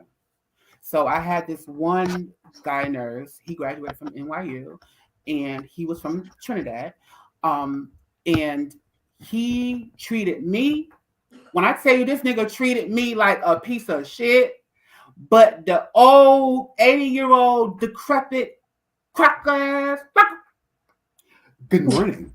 The nigga walked right past me, don't say nothing. Okay. So I say that to say he was supposed to squeeze out the pus and blood. So he didn't. Bruh. But I could not turn. I couldn't turn my body because I couldn't move. So I could not go like this to see what was going on. But I rung the bell and I told him, hey, I feel like my bed is wet, but I can't obviously turn. He's like, you're fine, nothing's wrong with you. And I was like, but like I still have feeling. I mean, I can't walk, but I have feeling. Like, I feel it's wet, something's going on. And he's like, I told you there's nothing wrong, whatever. 5 hours go by, the next nurse comes in, she goes to change my dressing and to do what he was supposed to do, and my entire bed was covered in blood and mucus, and he left the squeegee pump open for air to get in, and that's directly inside of my back. This is going in a direction I don't know if we trying to go. So he didn't give a fuck about you. Right. But was he white or black? He was, I just said he was black. Black American? NYU. No, he was Trinidadian. He was a black from PWI, so he didn't give a shit about Ken. And Ken said the HBCU grad took care of him. Ken didn't say anything because you wouldn't let me damn finish. So you said Corey said. You was going too nasty. Corey said. Booty hole need pus in it and all kind of stuff. I never said that. I said the drain was in my back. You're too concerned about my booty hole, sir. You said it cut you over from your You're back. too concerned for you to bring it up, buddy. I said that it was. You said I said that it was cords draining in my. I said the cords was in my back draining the pus out. I said my surgery cut me open from my mid back to my butt crack. That's what I said. That's what I said. That's what I said. I was tuning out some of the other nasty shit in between, so maybe I have all the details, but you know. We know how you feel. You're typical. Whatever. I get it. All right. So look. All right. Let's look at this. Basically, Kenny had pus in his asshole. No, it wasn't in my asshole, y'all. God okay. damn. All right. Yeah. Don't go to no Caribbean doctors. So the pros and cons of HBCUs. The pros: African American history, tuition is lower, more financial aid / grants / scholarships, networking, family, friends, diversity amongst so-called African Americans, comfortability, reality check, learning traditions, Divine Nine, which is the Greek fraternities and sororities, and the professors. Cons: low funding, no support from other community, not enough alumni support. Unrecognized, forcing traditional. Location, not more food choices. Athletics, not enough minors and majors. Do these pros outweigh the cons on this list? Shit,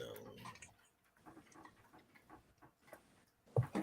Do these pros outweigh the cons on this list? What you think, Adrian? Dang, just from looking at the list.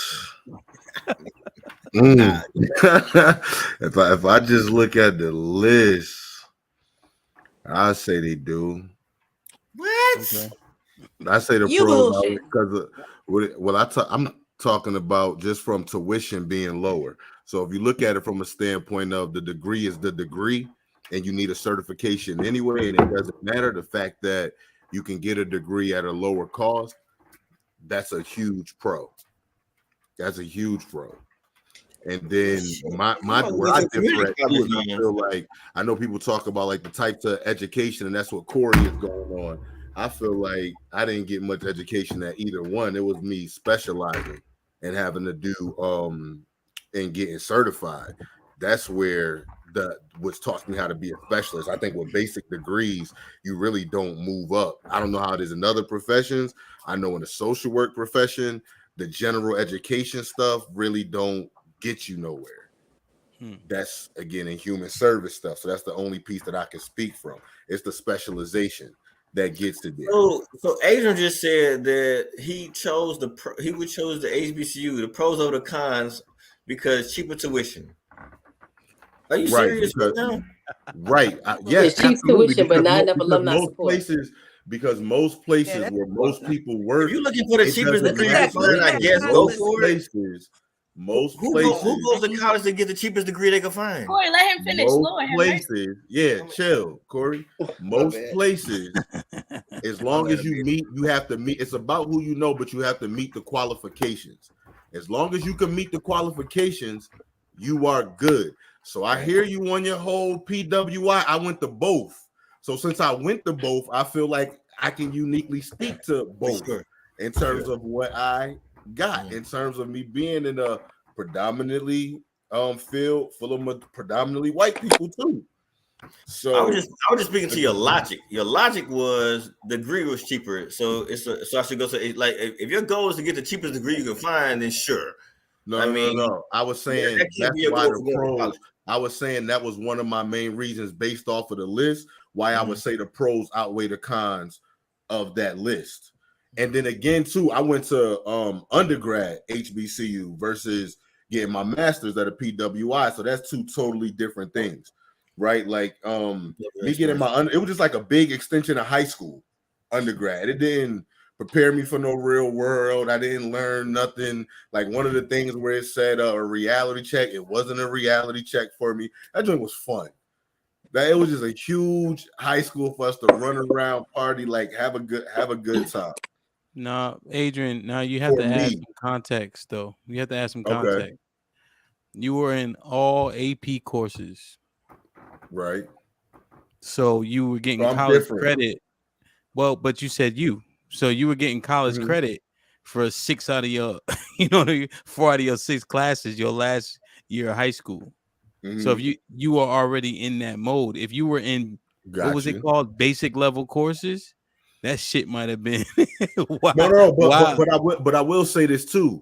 My classes in undergrad were more difficult than my classes in grad school. Grad school was easy. I graduated undergrad with like a 3.2. I got my master's with like a 3.8. Well, because I think it's a lot more conversation. You can't even get a master's unless you get a 3.5. So it that's not true. Wait, what school you went to? In my school, you can't even get my bad. I thought you said you can't get into one unless you. No, you can't. You can't get a degree. Like in my school, you can only make one C, then you out of motherfuckers. A master's degree without a 3.5. So it forces you to have a higher GPA because you got to fucking make A's and B's in that shit. So I don't think that's. I don't know. It just seemed like it was easier, but probably too because I wasn't. Wait, what does the USC stand for? I feel like this might stand for like the fake ass USC. University of South Carolina. We're not fit. Don't do that. Yeah, it's the fake ass USC. It's still a PWI though. It's a PWI, but don't put USC on there because that's lame as shit. You know how he feel about his white folks. You better get it right, buddy. Adrian, get it right. You know how he feel. Now there's only one USC. Corey, can't go unchanged. Gamecock. There's only one USC, bro. I watched you didn't go there. I watched the Gamecock game. You didn't go there though. You didn't go to the. Hold. I watched 2 football games this weekend. The Gamecocks were playing in one of them, and they didn't have fucking USC on the screen. I watched another one in Southern Cal, and they had USC on the screen. They're not fucking USC. They had a shirt with USC on the motherfucker, and it was maroon and gold. Trojans, not fucking Gamecocks. Listen. Change your name, Corey. For some reason, they keep calling you Corey West. They keep calling you Corey West. I don't know why. Hey man, I'm speaking the real, bro. All right, so Hebrews and Negroes. Yo, so what's up with this list, Alex? I would still pick the HBCU. I picked HBCUs maybe for different reasons than other people did. I will definitely say that going to an HBCU was definitely a culture shock to me. Experiencing Black people from all different types of backgrounds. And I know this is going to just sound so ignorant and crazy, but I remember being in class and talking to someone, and I think he was from like Ghana. And I was just like, yeah, so when you go home for the break, where do you go? He was just like, I go to Ghana. I was like, no, but like, where do you go? I go to Ghana. And I was just like, damn, like, y'all, people are coming from all over to come to America to go to college and get the education. I experienced people from, my college is made up a lot of people from DC, PG, Baltimore, realizing that our education system at Connecticut prepared me in a different way. I feel like I was a little bit more prepared than some of the other students who may have been from a Baltimore or who may have gone to DC public schools. I definitely feel like I was prepared. Alex, what the fuck are you talking about? Look at this list. I know that, and you talked about the reality check, and I'm telling you that was a pro for me because I was able to see Black people coming from all different walks of life and all different places. So I experienced Black people from other countries. I experienced Black people who came into the school, into the college with different educational experiences and background. That is a pro. That is not something that I would have experienced had I not gone to an HBCU. That is a pro. Okay. Is it my turn to talk? No, it's not your turn to talk. No, Corey, we done with Nay, you've seen the list. You haven't come from a PWI. What you think about that list? Can you put the list back up real quick, please? Because there was something I was looking at. Okay. All right. I probably would still choose the PWI because the fact it says not enough minors and majors, and then the lower funding part. Bam. Okay. I'm sorry, because the lower funding part, I feel like that's the reason why you don't have the resources to be able to have us take minors and majors. I had a major and I had a minor. Okay. I like the lower tuition part. I do, but I don't know. For me, I don't like that. I like the fact that you are able to have different options with your education. I don't feel like the HBCU, you have all the different options that you have at the PWI. Also, the lower tuition part is slightly skewed, right? Because that depends on where. Mm-hmm. If you go to Howard, right, that ain't is low what, tuition. 60,000 a year or something. Yeah, that ain't low tuition. But then if you go south, everything is cheaper generally too. Mississippi Valley, shit low as fuck. Yeah, so if you go down south, a lot of the schools are south. So if you do an average, they're gonna have a lower tuition for sure. You know, so I think that one is kind of like a duh once you analyze it. Yeah, I like the options. Just to me, it seems like the HBCUs don't have as many options, and that's probably why I didn't choose Howard, because it didn't have what I was interested in anyway. So I just went with more of a PWI, and I was also looking at more vocational type of schools as well, art schools. Mm-hmm. Is it my turn? What you think? What you think, Ken? I have a question. What does forcing traditional mean? I was kind of stuck on that one. I don't know. Oh, I thought you wrote that. I thought you put that. No.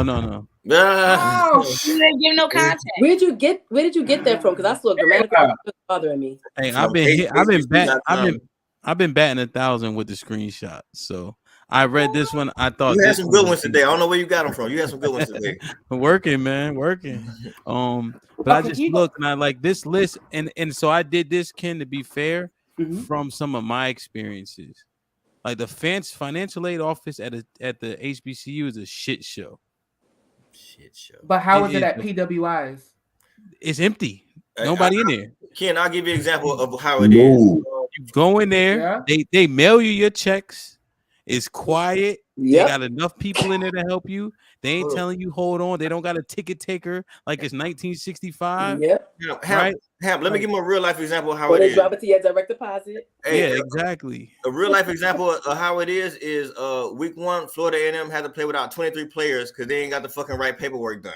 Right? Crazy. That shit don't happen in white schools. I couldn't believe that's a shit show. Yeah, that don't happen in white schools. Can you go back to the list, please? And that's FAMU though. Everything goes back to my point. Can you please just go back to this list that you stole? Okay, pro African American history, boom, tuition, boom, lower, boom, we got that. With the tuition part, okay, boom, yeah, whatever. More financial aid, grants. You get what you pay for now. Remember, on that lower tuition, you get what you pay for in life. Okay. Wise man gonna say it that. Okay. Most people who graduated from an HBCU, 70% of students attending HBCU receives Pell Grant because they came from poor areas. Now, those 70% of people, I don't think that they could go to PWIs. My point is this. I can read the stats, but you guys don't care. Drop us a couple. Did you guys know that there were students actually sued the United States government for stealing money from HBCUs? For sure. And they won. Yeah. FAMU, from 1987 to 2000, they were underfunded a whopping $12.8 billion. The Maryland HBCUs just won like $400 or $500 million for being underfunded. Morgan and whoever else within the last year. But okay, so are you saying that's the reason? But what is your point of saying right? That? I'm going there. Okay. My point is, and this goes back to Dion. If we know the issue and we know it's underfunded, we get it. So my whole thing is, if that's the case, are we just going to just shut all HBCUs down? Because if we don't do anything about it, if we don't make sure, if we don't put our foot to the government's back to sue just like everybody else has sued, if we don't continue to do these things like our forefathers have done, our ancestors did, if we just sit on our ass and just say, I'm just going to go to white spaces, I'm just going to go to the white man's job, I'm going to make him a billionaire, I'm going to do everything to rise him up, and because our spaces aren't as better than theirs because we're underfunded. How would that ever change if we just, I'm just going to do away with HBCUs because the other people are better. But this is the dominant society. White people are dominant culture. The dominant people in this society. So they will all, until Black folks get themselves together, they will always have the most of everything. They'll always have the better schools. They'll always be in the Fortune 500 companies. So if that's the case, are we just going to go white? Well, what about the alumni support though, Ken? To your alumni point? support, it goes back to how people, like you said, the viewing of HBCU diplomas. They're paid less, depending on the area. They're paid less, so that means that their endowments are going to be less. Everything is connected. You know what I'm saying? So my thing is, what is going to be done about it? The only thing that really is if we just go to white spaces. If we just, because basically white spaces are better, says everything. So hey, let's just go to white spaces. Let's close all HBCUs down. What's the point? Adrian said he don't give back. Oh, why don't you give back, Adrian? Okay, so I don't get back. Listen, no, that's cool. That's cool. Bruh, so first, let me say this: everybody has their own like lane, right? My thing is not HBCUs didn't do nothing for me, yo. If I wouldn't have been able to pay for my tuition, they would have kicked me out. Just like at my PWI, if I would have been able to pay for my tuition, they would have kicked me out. I don't owe y'all nothing. ECSU,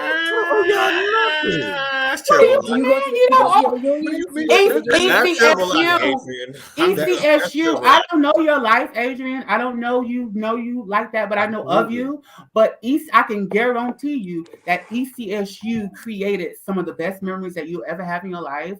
ECSU has taught you a lot of things that you did not get from a PWI. It's just you just didn't get it. Absolutely, but listen. Would they have taught me that had I not paid for it? I paid for a service. I'm not about that's how school works. Something I have to pay for. But that makes no sense to me. That's like me being grateful for the car dealership because I brought the car from them and it's a great car. Oh, I should be thankful and support that too. Because y'all niggas. And that's the con to HBCUs. It said that the alumni does not because it's a bunch of Adrians walking out here. Adrians here who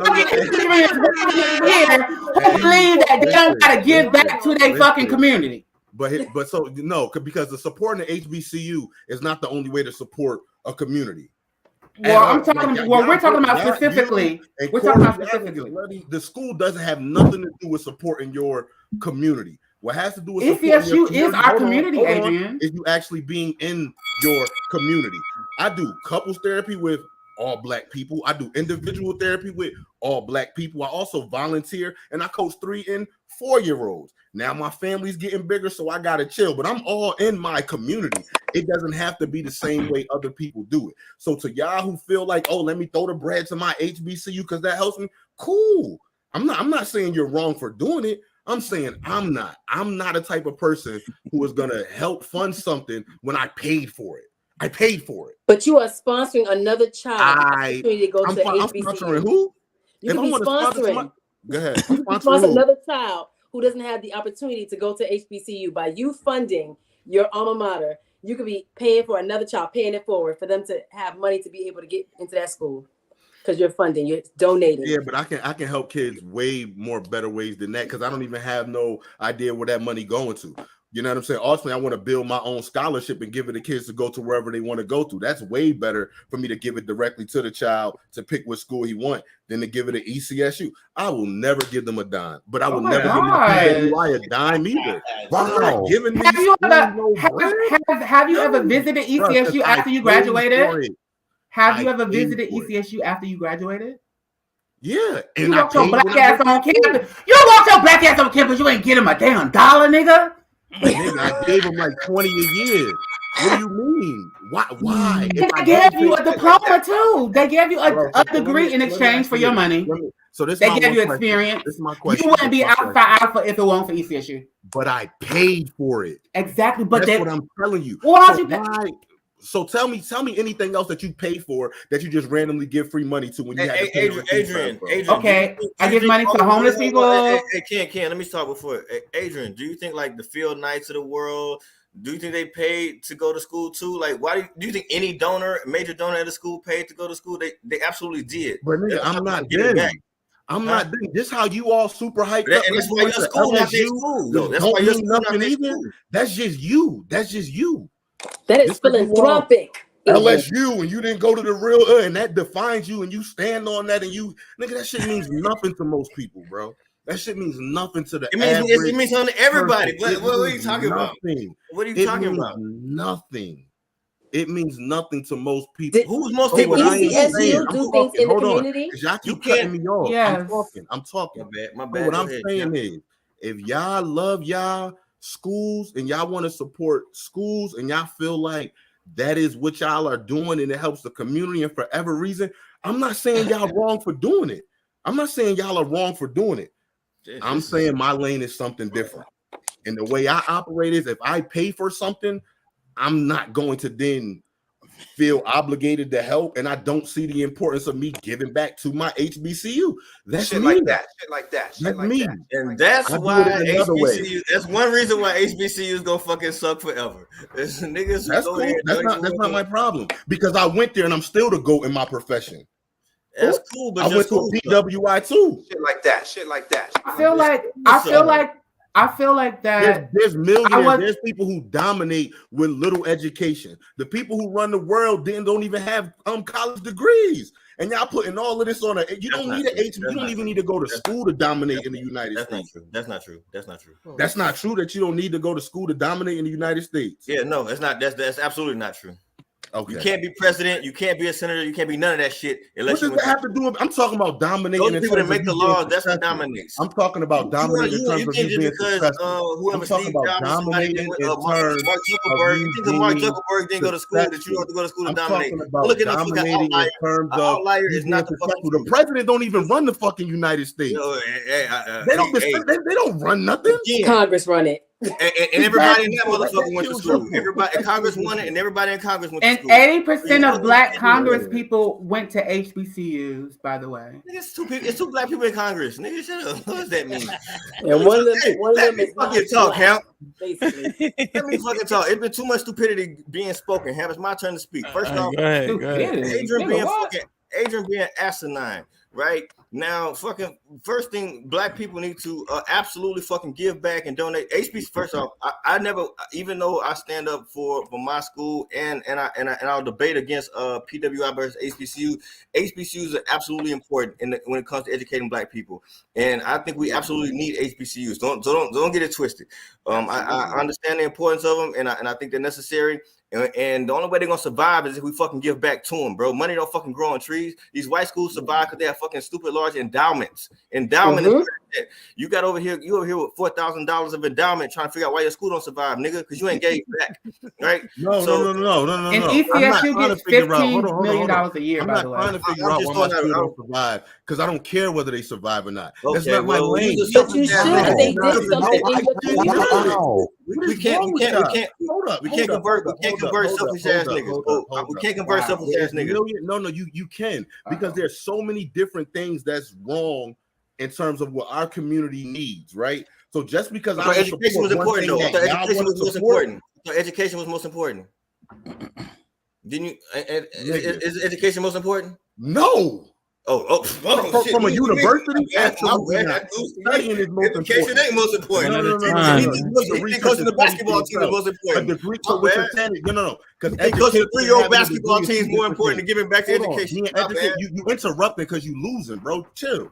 Education and having a degree is two different things. You could be very well educated and not have a degree. So education is important, but you can look up anything that you want to know. You don't need to get a degree for that. Do you think it's less likely though, Adrian? Good luck with that. Absolutely. No, hold on, Hamp. Don't be coming in here trying to get on his side. You know what I'm saying? You see that? We dealing absolutes, Hamp. ECSU gets $15 million a year. They need to be educated, and if you're gonna be successful, Corey, you've been over talking all day. You're not about to get me this one. If you want to be successful, you have to be educated far beyond just your degree. That's true.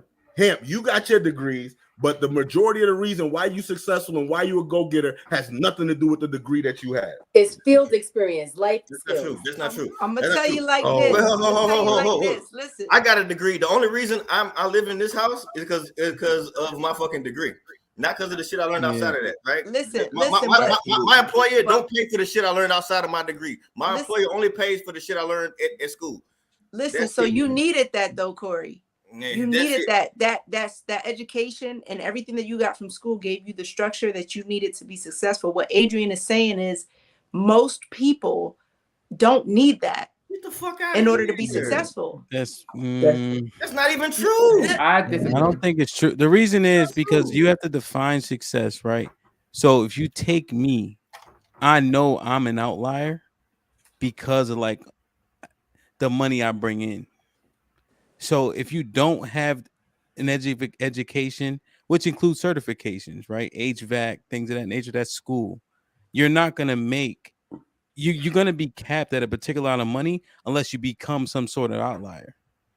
Right? You can't apply for certain jobs without a master's, without a like you can't even work at Enterprise at the front counter without a bachelor's degree. Right, but that's putting you in that typical 9 to 5. You're in the competitive which arena. most of the population is in. So yeah, so once you're able to once you get that education that you guys are talking about, you're able to compete. But that's on some mediocre level type shit. Like if you can be very successful without an education, just educating yourself in things. Those are outliers. It's just like, but Those it's just like, listen, Corey, it's just like the misconception that schools teach these kids that because they're able to remember more, they're smarter. How many successful valedictorians do you know? Oh, look, the valedictorian. The idea that like Yes. so when people throw out, oh, you could be successful without an education, sure, right? You could point to a few outliers here and there, maybe a couple hundred outliers here and there, but that shouldn't be goals.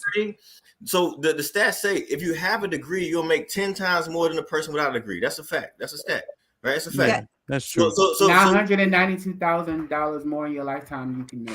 Right. So to act like that's not the case is just represent a falsehood, right? So that shit matters.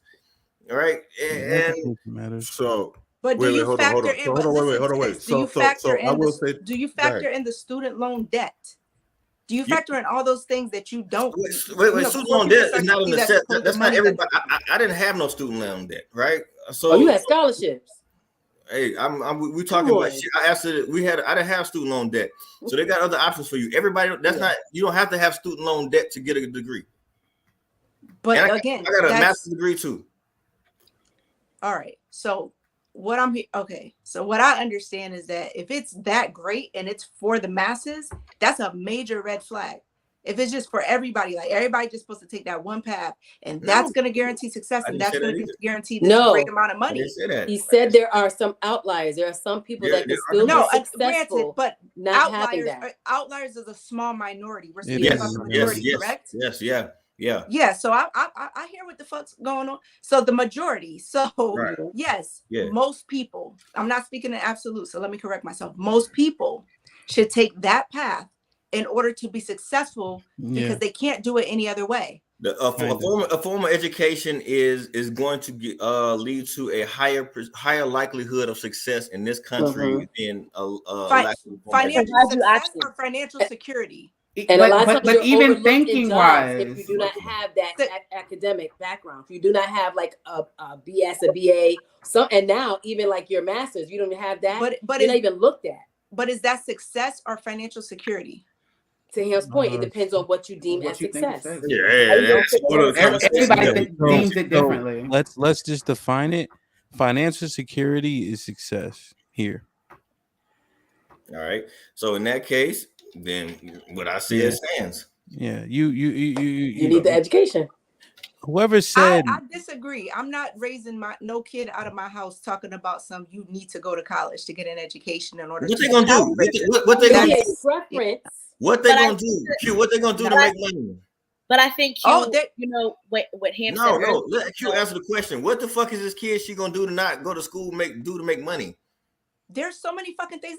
Give me an example. Don't tell me about so many things. Give me a couple examples. He's gonna have to go to school in some way, shape, or form. Right. I think That's like Alex is about to say it. Whether tell me what the fuck they gonna do to make money. Hold on, go ahead, Alex. To college or university. I'm not talking about being educated. It does not matter. Listen, when I used to work with kids, I would tell them whether you want to go to college or not, at some point, you are going to have to go ahead and get yourself some type of additional education. Whether that be because you want to to get a certification to do your job, there is some type of schooling that goes with it. It does not have to be at a 4-year. You have to have some formal education. You have right, to but have, I'm not. But is Corey speaking about degrees from college? Correct. Well, so Q, when I first So what are they gonna do? What are they gonna do to make money if they don't have a college degree? My bro, they don't need a degree. What from other? college. What? Just tell me what they're gonna do. That's something that worked for you. Tell me what they're they gonna go into the military and go get education in the military. Yeah, and get shot at. All right, cool. That's something that worked for you. What are they gonna do to make money if they don't go to college? There's so many different avenues. I mean, the only thing that you could do is be an entrepreneur. That's really the only thing that you could really do with that. Let me ask the question. The question is that they can. You know how many landscapers make more money? Hey, stop, because y'all creating a mess out of the conversation. So Corey, hold on. But most businesses, no. Good luck with that. They're gonna be an entrepreneur. All right, yeah. So I just muted the nigga. So look, Corey, listen. Are you eliminating certifications like plumbing, electrician, HVAC? Are you including those as well? No. So yeah. So absolutely. So I would lump that in with education, right? So if someone chooses to go to trade school, which I think is still a form of education, I don't. Yeah, so trade school, electrical, plumbing, architecture, whatever trades are in trade school, that's still education. But for someone to be like, you don't need it, but that's also still a higher level of education than like the required than high school, right? So you need that makes sense, but it's not 4 years of higher level education to be successful for most people. And that's what I stand on. But then it goes to Q's point where it's not a 4-year program where you have to get a degree. They can graduate high school. They can even do that trade while they're in high school and then graduate high school and then go do that afterwards. Yeah. So you don't have to 4 years. If you fill out your LinkedIn or your Indeed, it'll have your degrees and it'll have your certifications. They're both equally valuable, is depending on what you're applying for. So you need formal education to get a CDL, to become an HVAC tech. You have to be an apprentice for 2-3 years before you become an electrician. So it still has that time period, just like college. So let's not get it confused. Those things are difficult to do. And it's at the same token, it boils down to one of the qualms that I find, or one of the issues that I find in the Black community is like we raise these kids to focus on being an employer. America's bread and butter is debt. You go to school, that's debt. You buy a single family home, that's debt. You get into a finance car, that's debt. And you want to work to just keep paying that debt. What is that? You said houses? Yeah, single family home in most states where if you can get something into anything different, that's debt. A 30-year mortgage is debt. If they assess your net worth, your house adds to your net worth. But you having to pay a mortgage doesn't mean you're in debt. All have a level of debt? Like, you're not about to argue me on that. No, what I'm saying who goes is into a home and pays it all the way out. You named some things that wouldn't be considered debt as you're naming them. A car and a house are not the same. A house is an asset. It's a liability. A house is an asset. A house is an appreciating asset. So yeah, so that's different. That's different. But it is. But in the process, until you own that, do you not have debt with the bank? For sure. Yeah. But I just don't want. I don't want people to get confused. No, but you gotta say it for what it is. You got to say that shit. But an appreciating asset adds to your net worth. So if you know, granted, but you got to make sure. You got to understand. I'm about to make sense of what you're saying because I don't want people to be deterred because you calling everything debt. So no, it's just the knowledge of. When you look at Black millionaires, though, keep it, right? It's how you get it and keep it. When you look at Black millionaires, you know a lot of their money is tied up in their assets. Absolutely. So that's the thing. Be careful just saying that because you say houses. Now a stupid motherfucker listening to the podcast gonna think did that. But did I not specify single family homes? And then when you asked me again, I said the same shit again. What? I wasn't listening to what you said. I stopped listening when you start saying 30-year mortgage. That's a form of debt. But it's also a form. It's also a form of money out of that for yourself. So home ownership is the biggest way for a person to gain individual net worth, right? Most people's net worth is tied up in their home ownership. Yeah. Right. So to say like, oh, it's a bad thing, it's debt. Most people who are millionaires or things like that, or they got their way through home ownership. Home ownership. I'm not saying that home ownership is bad and that is debt. I'm saying the way that you go about it. I mean, for most people, the only way to go about it is a mortgage. Most people can't buy a house out cash. So for 99%, that's why people buy multiple properties. Granted, but you'd have a better investment if you're living in an area where you're able to get a multifamily home or a condo than to go straight into home ownership. All right, so I want to jump in a couple of things. Hold up. First off, Q spoke about being entrepreneurs versus being workers. Being an entrepreneur is a skill, right? Everybody can't be a business runner, right? But also going to the idea that we should be teaching kids to let's be an entrepreneur, bro. If you graduate high school, you can't be an entrepreneur. You're not smart enough to entrepreneurship. You don't have going to trade school is skill. So you're still trying to make your original point of getting a 4-year degree. Going to trade school is skill. Okay, so the thing is, and I agree with Corey, everyone cannot be a fucking entrepreneur. That's a fact. I would never say that. And there's a previous episode where we recorded something where I did not say that. So I agree with you guys. Okay. So we established that. Right. When it comes to home ownership, for a lot of people, that is how we attain wealth. Right? Yeah, facts. That's how most people. So who on this panel has wealth from that so far? In ideal situations. I don't own a home. I live in an apartment in New York. We all got wealth. Y'all big wealth. That's your asset. We all got it. That's the most expensive thing most people are going to ever buy in their life. Wealth from that. What? If you're super wealthy right now, if you were to sell your home right now, you'd have some sort of money. Is that wealth or is that just money? Most Americans' wealth is tied up in their home value. What are we talking about? It's not even a conversation. We having different conversations. Most y'all Americans' go ahead though. But I hear y'all though. Yeah. Yeah, that part. What are you talking about, Q? The last thing I wanted to talk about what Q said about multifamily houses. We had this conversation at the very, very beginning. Most places outside of up north do not have abilities for people to have multifamily homes. A lot of them are single family homes. So I just want to make sure that okay. Just want to make sure we clarified that. Yeah. So there's a lot of stupidness going on. First off, let's say this. Now, I heard a lot of conversation about how HBCUs were so smart. But the conversation started off how HBCUs came and saw the problem that they're in. They can't figure out how to get more resources to pay they coaches. They can't retain talent. They can't build facilities. They can't do anything. But they were so smart. Because they not pay, the alumni is not paying. You got to be smart when it comes time to be smart. And so now is the time for Jackson State to be smart. Now they're not fucking smart, right? But it's supposed to be a lot of smart niggas up there. Now it's time for somebody to be smart and resolve the problem. And can't nobody resolve the problem, right? So, okay, but that's one HBCU. You can't grade all HBCUs from Jackson. ECSU in the same boat, man. ECSU gets $15 million from the government, bro. What does that mean? It means it's nothing. That's nothing. Yeah, it's nothing. That's not okay. Yeah, $15 million from the government. Yeah, that's whereas. But they're a state school though, so they're getting their. But that's always the issue. But even like I live in the state of Maryland, and they talk about that too. And I remember when the whole case went on with the lack of funding. The issue with HBCUs, as much as I love HBCUs, is that we don't have the infrastructure. Jackson State University was a prime example. They dropped the ball. And I think with HBCUs, when it comes down to our financial aid, that's not a pro, that's a con, right? The infrastructure is not there. We do not have.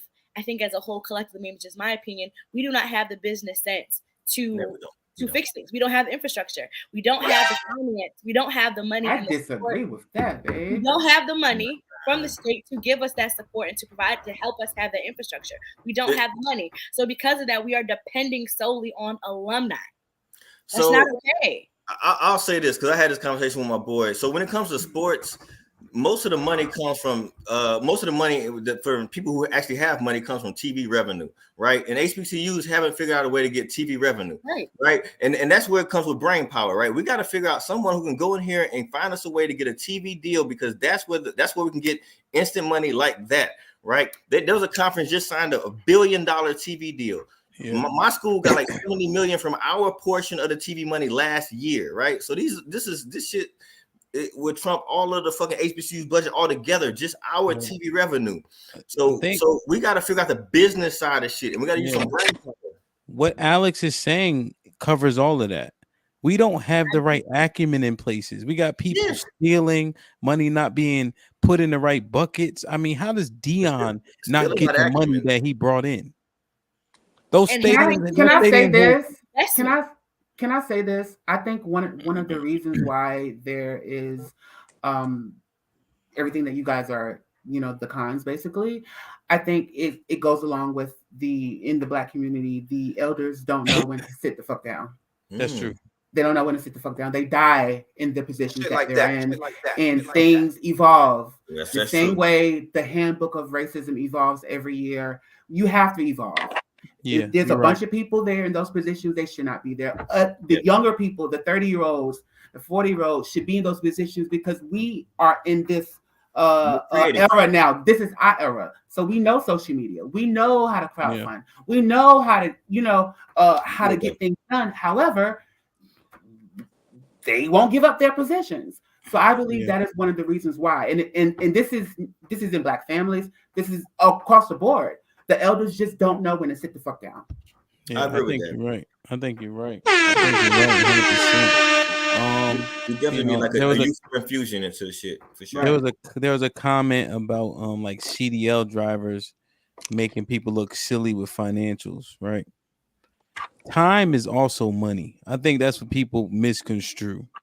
And so I know CDL drivers. I know what they get paid per mileage, right? And by the time they finish driving, they done driven 100 hours for the week. So yeah, the check is large that comes in, but you spend $100 getting that money, 100 hours getting that money. You have to balance that. Right. Just like drug dealing. By the time you finish drug dealing, you don't work 24/7. Right? You made minimum wage. On the line. And the risk, right? And the danger. Right. So like Baltimore cops were getting paid. This was like 7 years ago, one of my frat brothers. And he's like, yeah, I'm getting paid 70 grand, which is a lot for a cop, 8 years ago. Right. But it's in the west side of Baltimore.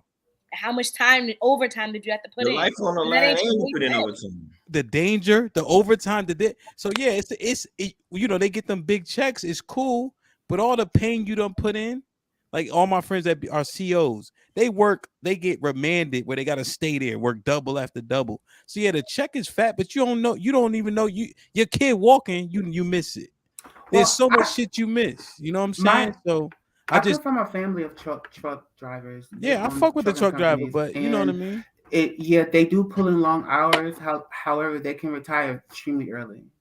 And they can make $1 million very fast. Well, subjectively, right? Based on money management, right? Yeah. And I think you're right, but you got to do a lot of things right in that circumstance, right? Yeah. And then when your truck goes down and you're the owner operator, that's a different ballgame. Right, so, but then that's why you have other trucks. You have a fleet of trucks. You have a fleet of trucks. Even with just three, with just 3 drivers, you're good with that. You know what I'm saying? And you have your own truck, and you can. Well, that's different, Kenny, than it's a siloed owner operator. If you're saying you're running a business, who is the work-life balance? Yes, right. You may have a great tech, but how much of that did you have to sacrifice? Do you have an 8-hour workday, or do you have a 12 to 16-hour workday? Yeah, so that makes up for it. So for individuals traditionally who have these formal, and when I say formal, I'm speaking of like the bachelor's and the master's degrees. A lot of those individuals, I can work my 80 hours in the 2 weeks and I'm done. My money is going to be what it's going to be. I don't have to go and put in that additional funding. So yes, you can go ahead and you can make money and you don't have to have a bachelor's or a master's degree. However, how long will it take you to get there? And what does that time look like on a weekly basis for you to go ahead and reach that 70, 80,000 salary? Is that based off of bonuses or is that your just standard pay? What does that look like? But here's the thing. What do you have to deal with? Because people may have to work less hours and get the money, but what do you have to give up for that as well? Yeah, truckers, they have to give up their time with family and things like that. Hey, but they don't have to deal with people. They don't have any politics to deal with in the office. They don't have HR. There's a give and take in all give and take and everything. Yeah. I just want to, because sometimes, you know what happens when they talk about those trucking schools, they put up them big ass numbers. Oh, you can make this much in a week, in a day, but they don't tell you what comes with it. And when people spew how much they make, the time has to matter. So again, we got a lot of people listening. A lot of the kids I coach, they shared it. That's how we got the 2,000 subscribers.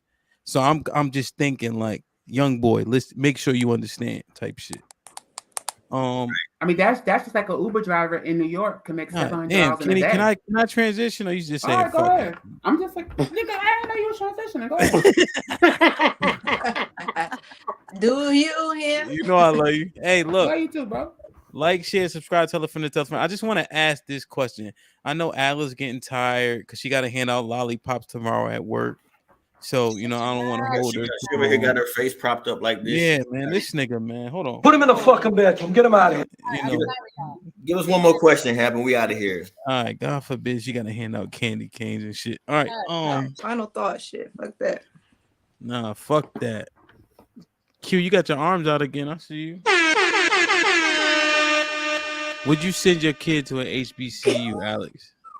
Yes, my child will be the 4th generation of HBCU. Oh, he or she is going. Huh? My hope is that they go. Okay. Shit like that. You think that experience is unmatched? I do. Or Adrian, you got a lot of kids. Yo, the price point they might have to. You ain't going. Nah. The experience was fire, so definitely. But they're gonna go wherever they want to. It's up to them. I ain't gonna say you gotta go to one. I prefer they do both, kind of how I did to experience both. But like my years at my HBCU was some of the best years of my life. Yeah. Q, what you think? Yeah, if that's what they want to do. Oh, so it's up to them. Yeah. If they can find purpose out of a HBCU, I'm not going to discourage that. Though that pros and cons list was fucked up, but if they can make it work, make it work. So, but I will say, hold on here before you go. I will say this: I'm not paying for whatever they want to go to school for, though. Too. Like, if they say, "Daddy, I want to go get a bachelor's in sociology," I'm not paying for that. Why? Because what are you going to do with a bachelor's in sociology? Wait, you said you wasn't paying for their school, period. Or you just only paying for certain degrees? I'm only paying for certain degrees. Okay, all right. Yeah, I'm not paying for it for Corey ready to argue with Adrian. Corey, that was a crazy statement at first. He was like, "I ain't paying for their school." Like, what? He's like, he ain't paying for if they want a bullshit degree like fashion design. Oh, sorry, Nay. Fashion design is great, Nay. Fashion design is awesome. No, fashion designer. Q didn't get to finish. Yeah. Hold on. I went for fashion and for business marketing. That was my. Did you design a lumberjack shirt that you got on? No, but I used to work for Rockaware and for Fat Farm. All right, that's what's up. We'll talk next time then. All right, I'm in the fashion. I'm the king of swag. You know, go look at this triumphant shirt that Hemp design for you. Well, I thought that said Trump. I was like, wait, I did too. Hemp design this bullshit. It'll be fly. Y'all check out triumphant.com. Trainers coming soon. Oh, anyway, go ahead. I was gonna say. Hold on, Q didn't even get to finish. Oh, go ahead. I've never seen Q get cut off ever. This is like amazing. Go ahead, Q. Nah, that's because Adrian want to put out there he ain't paying for shit. He said it already. He ain't investing his own money. So Q, do you have any encouragement one way or the other, or you just like whatever? No, I don't really give a fuck if they even don't want to go to a 4-year school. If you have a clear path for what you want to do in life, go for it. Because I remember working in the car industry when I was young, and this kid was like 24. This nigga was a wholesaler at 18 and already had his first house and was making more money than all the salesmen combined.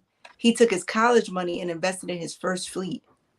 So you know what I mean? It's like, granted, he's a rarity, but if they have a clear vision as to what they want to do, give a fuck.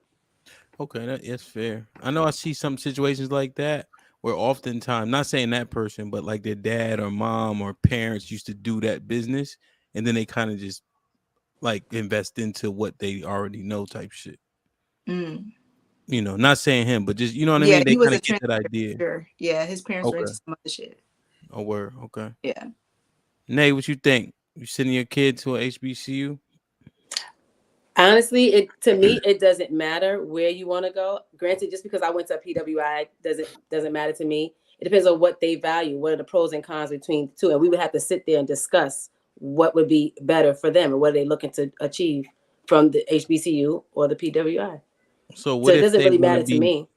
Okay, so what if they want to be an attorney? Then I would have to look at the school itself and look at what the school has to offer you, and maybe what the graduation rate is. What is the acceptance into certain law firms? Like, you have to weigh the pros and cons of any decision that you make. So let's say it's a tier 1 school and a tier 2 school, and law firms look at that. The tier 2 being HBCU. Are you going to make a recommendation at that point?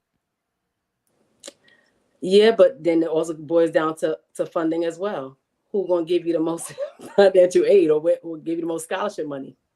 So if his opportunities are less with the tier 2, but the money's better, you're going to say go there? That's what I did, to be honest. I chose Fordham because they gave me the most money out of any school. Yeah. Okay. Yeah, it's not easy answer, you know. Yeah. Money matters. What's up, Ken? What you think? I mean, listen, the way that I'm going to raise my children, I don't have to tell them to go to an HBCU, okay? My children are going to be the most pro-blackest motherfuckers going on, and they're going to want to be around black people. My children is going to want to be around black people. They're going to want to be around culture, and they're going to want the experience of an HBCU. Now, is it fine to go to get your master's or whatever at PWI? Fine, whatever. But the way that I'm bringing my kids up, whenever they, whatever, they're going to want to be around black people because I'm bringing them up. Black everything, black first. Yeah. Okay. Word. B1. Corey, what you think?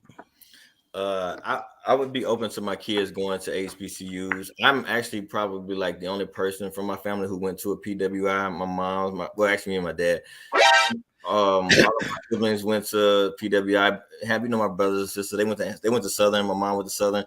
So yeah, I like I said before, I understand the importance of HBCU. So I'm open to it. But at the end of the day, what I always want my kids to do is to take the best opportunity that they can take, whatever that is, the best, whatever is the best of the best. That's what we're going. And if for them that's the HBCU, then I'm fine with that. But as long as they continue their education and get a formal education, yeah, we're not doing whatever Q is talking about. Entrepreneurship. You're gonna stunt growth. Shame on you. I'm guessing most entrepreneurs have a formal education, but I could be wrong on that. But yeah, we could be an entrepreneur after we get our fucking education in my family. Hey, I can't argue that. I'll live it out. So I don't know what kind of entrepreneur you're gonna be straight out of high school, but hey, Q know. So listen, I know a few. Shit like that. He 18 years old, straight out of school. He took the college money and invested in a fleet because he knew what he wanted to do. Oh, she's talking about a former student that I used to have. So yeah. What happens is then him too, but I'm talking about a different person. This kid that I knew when I was younger. People point to outliers, right? And I know, I probably know in my close friend circle, I might know 20 people make $100,000 a year, and all 20 of them went to school, right? And you can point to like one dude that did that, right? I guarantee you don't have 20 examples of that, right? So I'm talking about giving you the most opportunity to be successful. But that's another. Yeah, I'm speaking of facts versus speaking like your. No, I am speaking of facts. I am speaking of facts. Like that's just a fact that not everybody has. Well, the fact is you don't know 29. The fact is you don't know 29. Hell no, hey, not mute her. You don't know 20 non-educated entrepreneurs that make $100,000. That's a fucking fact. That's a fact. You don't know 20 non-educated entrepreneurs. Can we please move on to the final thought? That's a fucking fact. Ham, can I say one more thing, please? One thing. Go ahead. It would be great if your child was into painting at 6 years old, like my niece, and you say, "Hey, I see something in her. Paint another one, and let's sell them on Amazon." So when you talk about being an entrepreneur, if you start them off early, like other folks do with their children, 6, 7 years old, with some type of talent that they have cultivated, and make money off of it. And when they get in high school, they'll already be knowing, the things. And when they graduate, they can go get like a little 2-year business management, something so that's good with business. But there's a way to groom an entrepreneur if you start early. Okay. So me personally, I'm not really a proponent of like the kids being in an environment with mostly Caucasians, especially when they're young, because the environment is detrimental to them. So my kids need to develop first, know who they are, know who the heroes are, and they don't get in one of their environments to where the white man is the standard. That's right. Right. And so once I trust that they know that and they understand that and they know who they are, then I'm open to whatever school, like what they were saying. Where's the money? Where's the opportunity? Where's your degree, your major? Are they giving you offers if they play sports, whatever the case is, right? But I have to trust that they know who they are and they won't be affected by that culture shock of you got all white people on the walls instead of your heroes, My daughter who's 13, all her heroes at her middle school and elementary school are all black. Right? Malcolm X is actually up there because he don't make it. He don't make it on the wall in a lot of different schools. So I have to trust, and it's on me to make sure they understand who they are in all facets, beliefs, and all that before I want to subject them to that, because that shit can be real. But the HBCU is dope. Would I recommend my daughters go there? Hell nah. Shit me? Bruh. Put him in a fucking bitch and get him out of here. Come on. Yeah, put you in there. Nah, that's a great point, yo. Yeah, but I can't. I'm not gonna be like, nah, babe, because they running the muck down there. I mean, if you raise her right, you don't gotta worry about her. Nah, you're right. But a nigga talking like how I used to talk, I'm telling you. Yeah, it don't matter how they was raised. But a lot of them girls who went to ECSU, they come out of Edenton, Plymouth, Williamston. They come out the damn poorest neighborhoods in North Carolina making $20,000 a year. These are the girls they smut. They come down. Most of them don't even have no damn father. Kenny, don't kill him. Don't kill him. I'm just saying. Hey, that makes good conversation, smuts. Smuts, bro. I ain't heard smuts in a minute. We gotta start. Yeah, that's an old school word.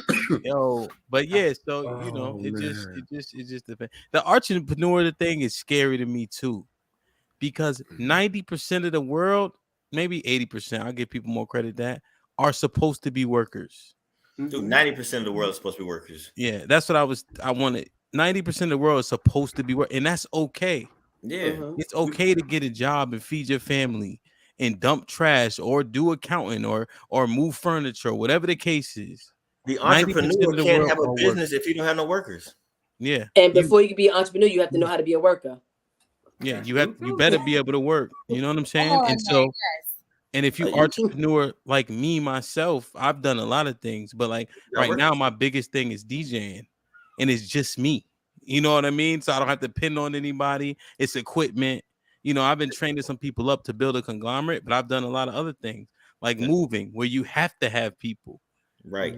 You have to learn it, and that shit is not fun. People suck.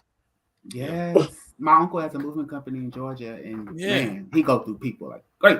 Yeah, you know what I mean? So it ain't easy. It is not easy. It's a skill. It's a skill for real. Yeah. and it takes knowledge. Yeah, and discipline. Yeah. I used to tell people, just because you can cook don't mean you can run a restaurant. Like, you know what I'm saying? It's a different skill set. Yeah. And you have to be solution oriented. It's a different skill set. Yep. 100%, man. Interesting. Like, share, subscribe. I'm sick of Alex. Yo. I didn't even get to make my lunch for tomorrow. I'm up all late. You got the easiest job on the Get you a Lunchable. No, I don't. You don't eat Lunchables? I do, but that's not what I want here. Cut it out. I was over here saving the world at her nonprofit. Go ahead. Getting awards and stuff. Come on. Thank you, Nay. Let her know. Drop a bomb on that. We got the highest. Now, Nay, don't make me do this. Dealing with your we got the highest AIDS rate in the country behind. Hell yeah. And Alex out here saving the world. Come on. Put him in the fucking bench. Get him out of here. She getting awards for it. Let's sign out, help. Let's go. Come on. You feel me? All right. Listen, man. I don't really mess with Jerry Springer, but I do like one of his constructs. Adrian, final thought. Yo, I love my HBCU, but I'm not giving them nothing because I paid everything I got from there, yo. Right. Outside of that, yo, support whatever you want to support. Stay in your lane, and y'all have a good week, yo. Alex. Thank you, Ham. JSU dropped the ball on Deion Sanders. I love my HBCU. I am definitely pro that. However, we do have to do better as a whole, as a collective. And I do think we need to put some of the onus back on the states and the government to properly fund us. Mm-hmm. And as it comes to my children, I would be a little bit sad, heartbroken if they chose not to go to an HBCU. But like Nay said, like Kim said, I want them to have opportunity, even if that isn't at an HBCU. Indeed. Ken? The very best and the brightest of He goes his monologue. the very best and the brightest, most educated of Black people, from trainers and doctor. You just go down the list. The very best of us always seem to be in white spaces. We give our talents, we give our names, we give our likeness, we give everything to white spaces. And as long as we continue to shelve our very best and our brightest out the community, then we're just going to keep going further down. So that's it. Be good. Love you guys. Thank you for having me. And stay Black, man. Indeed. Nay. It doesn't matter whether you choose PWI or HBCU. Each comes with pros and cons. My kids can choose whatever they deem is best for them, but we are going to definitely determine that based off of also the financial aspects of it as well. But for me, it doesn't matter whether you choose PWI or HBCU, whatever is of value to you. Corey? I would say my final thoughts, support HBCUs, man. HBCUs are important. They're an important piece of the Black community. I support HBCUs. You should too. Deion's not a sellout. We can't fault Black people for trying to progress financially or in any other career way that they see fit. And yeah, man, regardless of what I said tonight, I like my school, but I understand. I grew up in an HBCU environment. HBCUs are important. Support them. Mm-hmm. Hey, and don't play Adrian. Hey, support ain't just support. Is mean giving your fucking money back. Adrian, we're gonna work on it, brother. Listen, y'all can support them. That ain't my lane. You know what I'm saying? I don't push the things I support. Telling you to support. That's just like me telling y'all, y'all all need to go grab a mentor. Y'all, we need one, nigga. Y'all all need to go mentor. It's final thoughts. Yeah. The shit you don't support gonna fall apart. So if you don't support it and it don't exist no more, it is what it is. Listen. I know I'm the most pro-Black, and it ain't that close. I'm the most pro-Black. It's my final thought, you dick. Yo, fuck. I got on Black businesses on my t-shirt. Yo, I can't. All right, listen. I'm quiet. Listen. So yeah, man, I'm certainly with, like, my children got to know themselves before I want to subject them to anything that could potentially harm them. And those PWIs can certainly do so. I've been in 2 PWIs, and then I went to ECSU. One of the best decisions I've ever made. So I just want to say that clear. Now, to be fair, URI was a lot harder than ECSU was in class. I ain't gonna lie. What is URI again? University of Rhode Island. Okay. Was that grad degree? Undergrad. No, this is all under. Oh, okay. Yep. So, but it matters. I think Deion did what somebody would do in that situation based on all that he did. I think Kenny's point is not lost on me that it takes more time to effectuate true change, but I think he made such an impact that it has to be applauded, especially if you play football or you played a sport and you've seen different locker rooms. You know, University Rhode Island locker room does not look like Elizabeth City.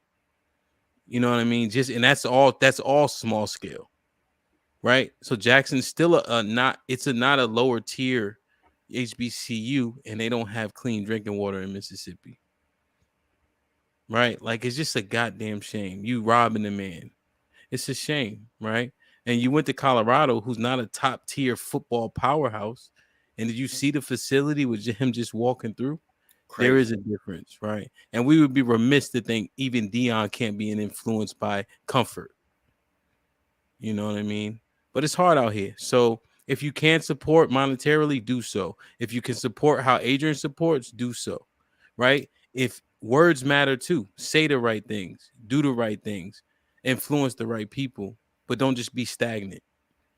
That nigga got 6 goddamn kids. How much money you want him to give him? 7. My fault. Are you in there running with Nick Cannon, nigga? Y'all competing? Speaking of that, Corey, I will be dropping off these twins to your house tomorrow, so be ready. No, we don't have no space. Listen, over here, man, bro. Like, share, subscribe, tell a friend to tell a friend, and we out.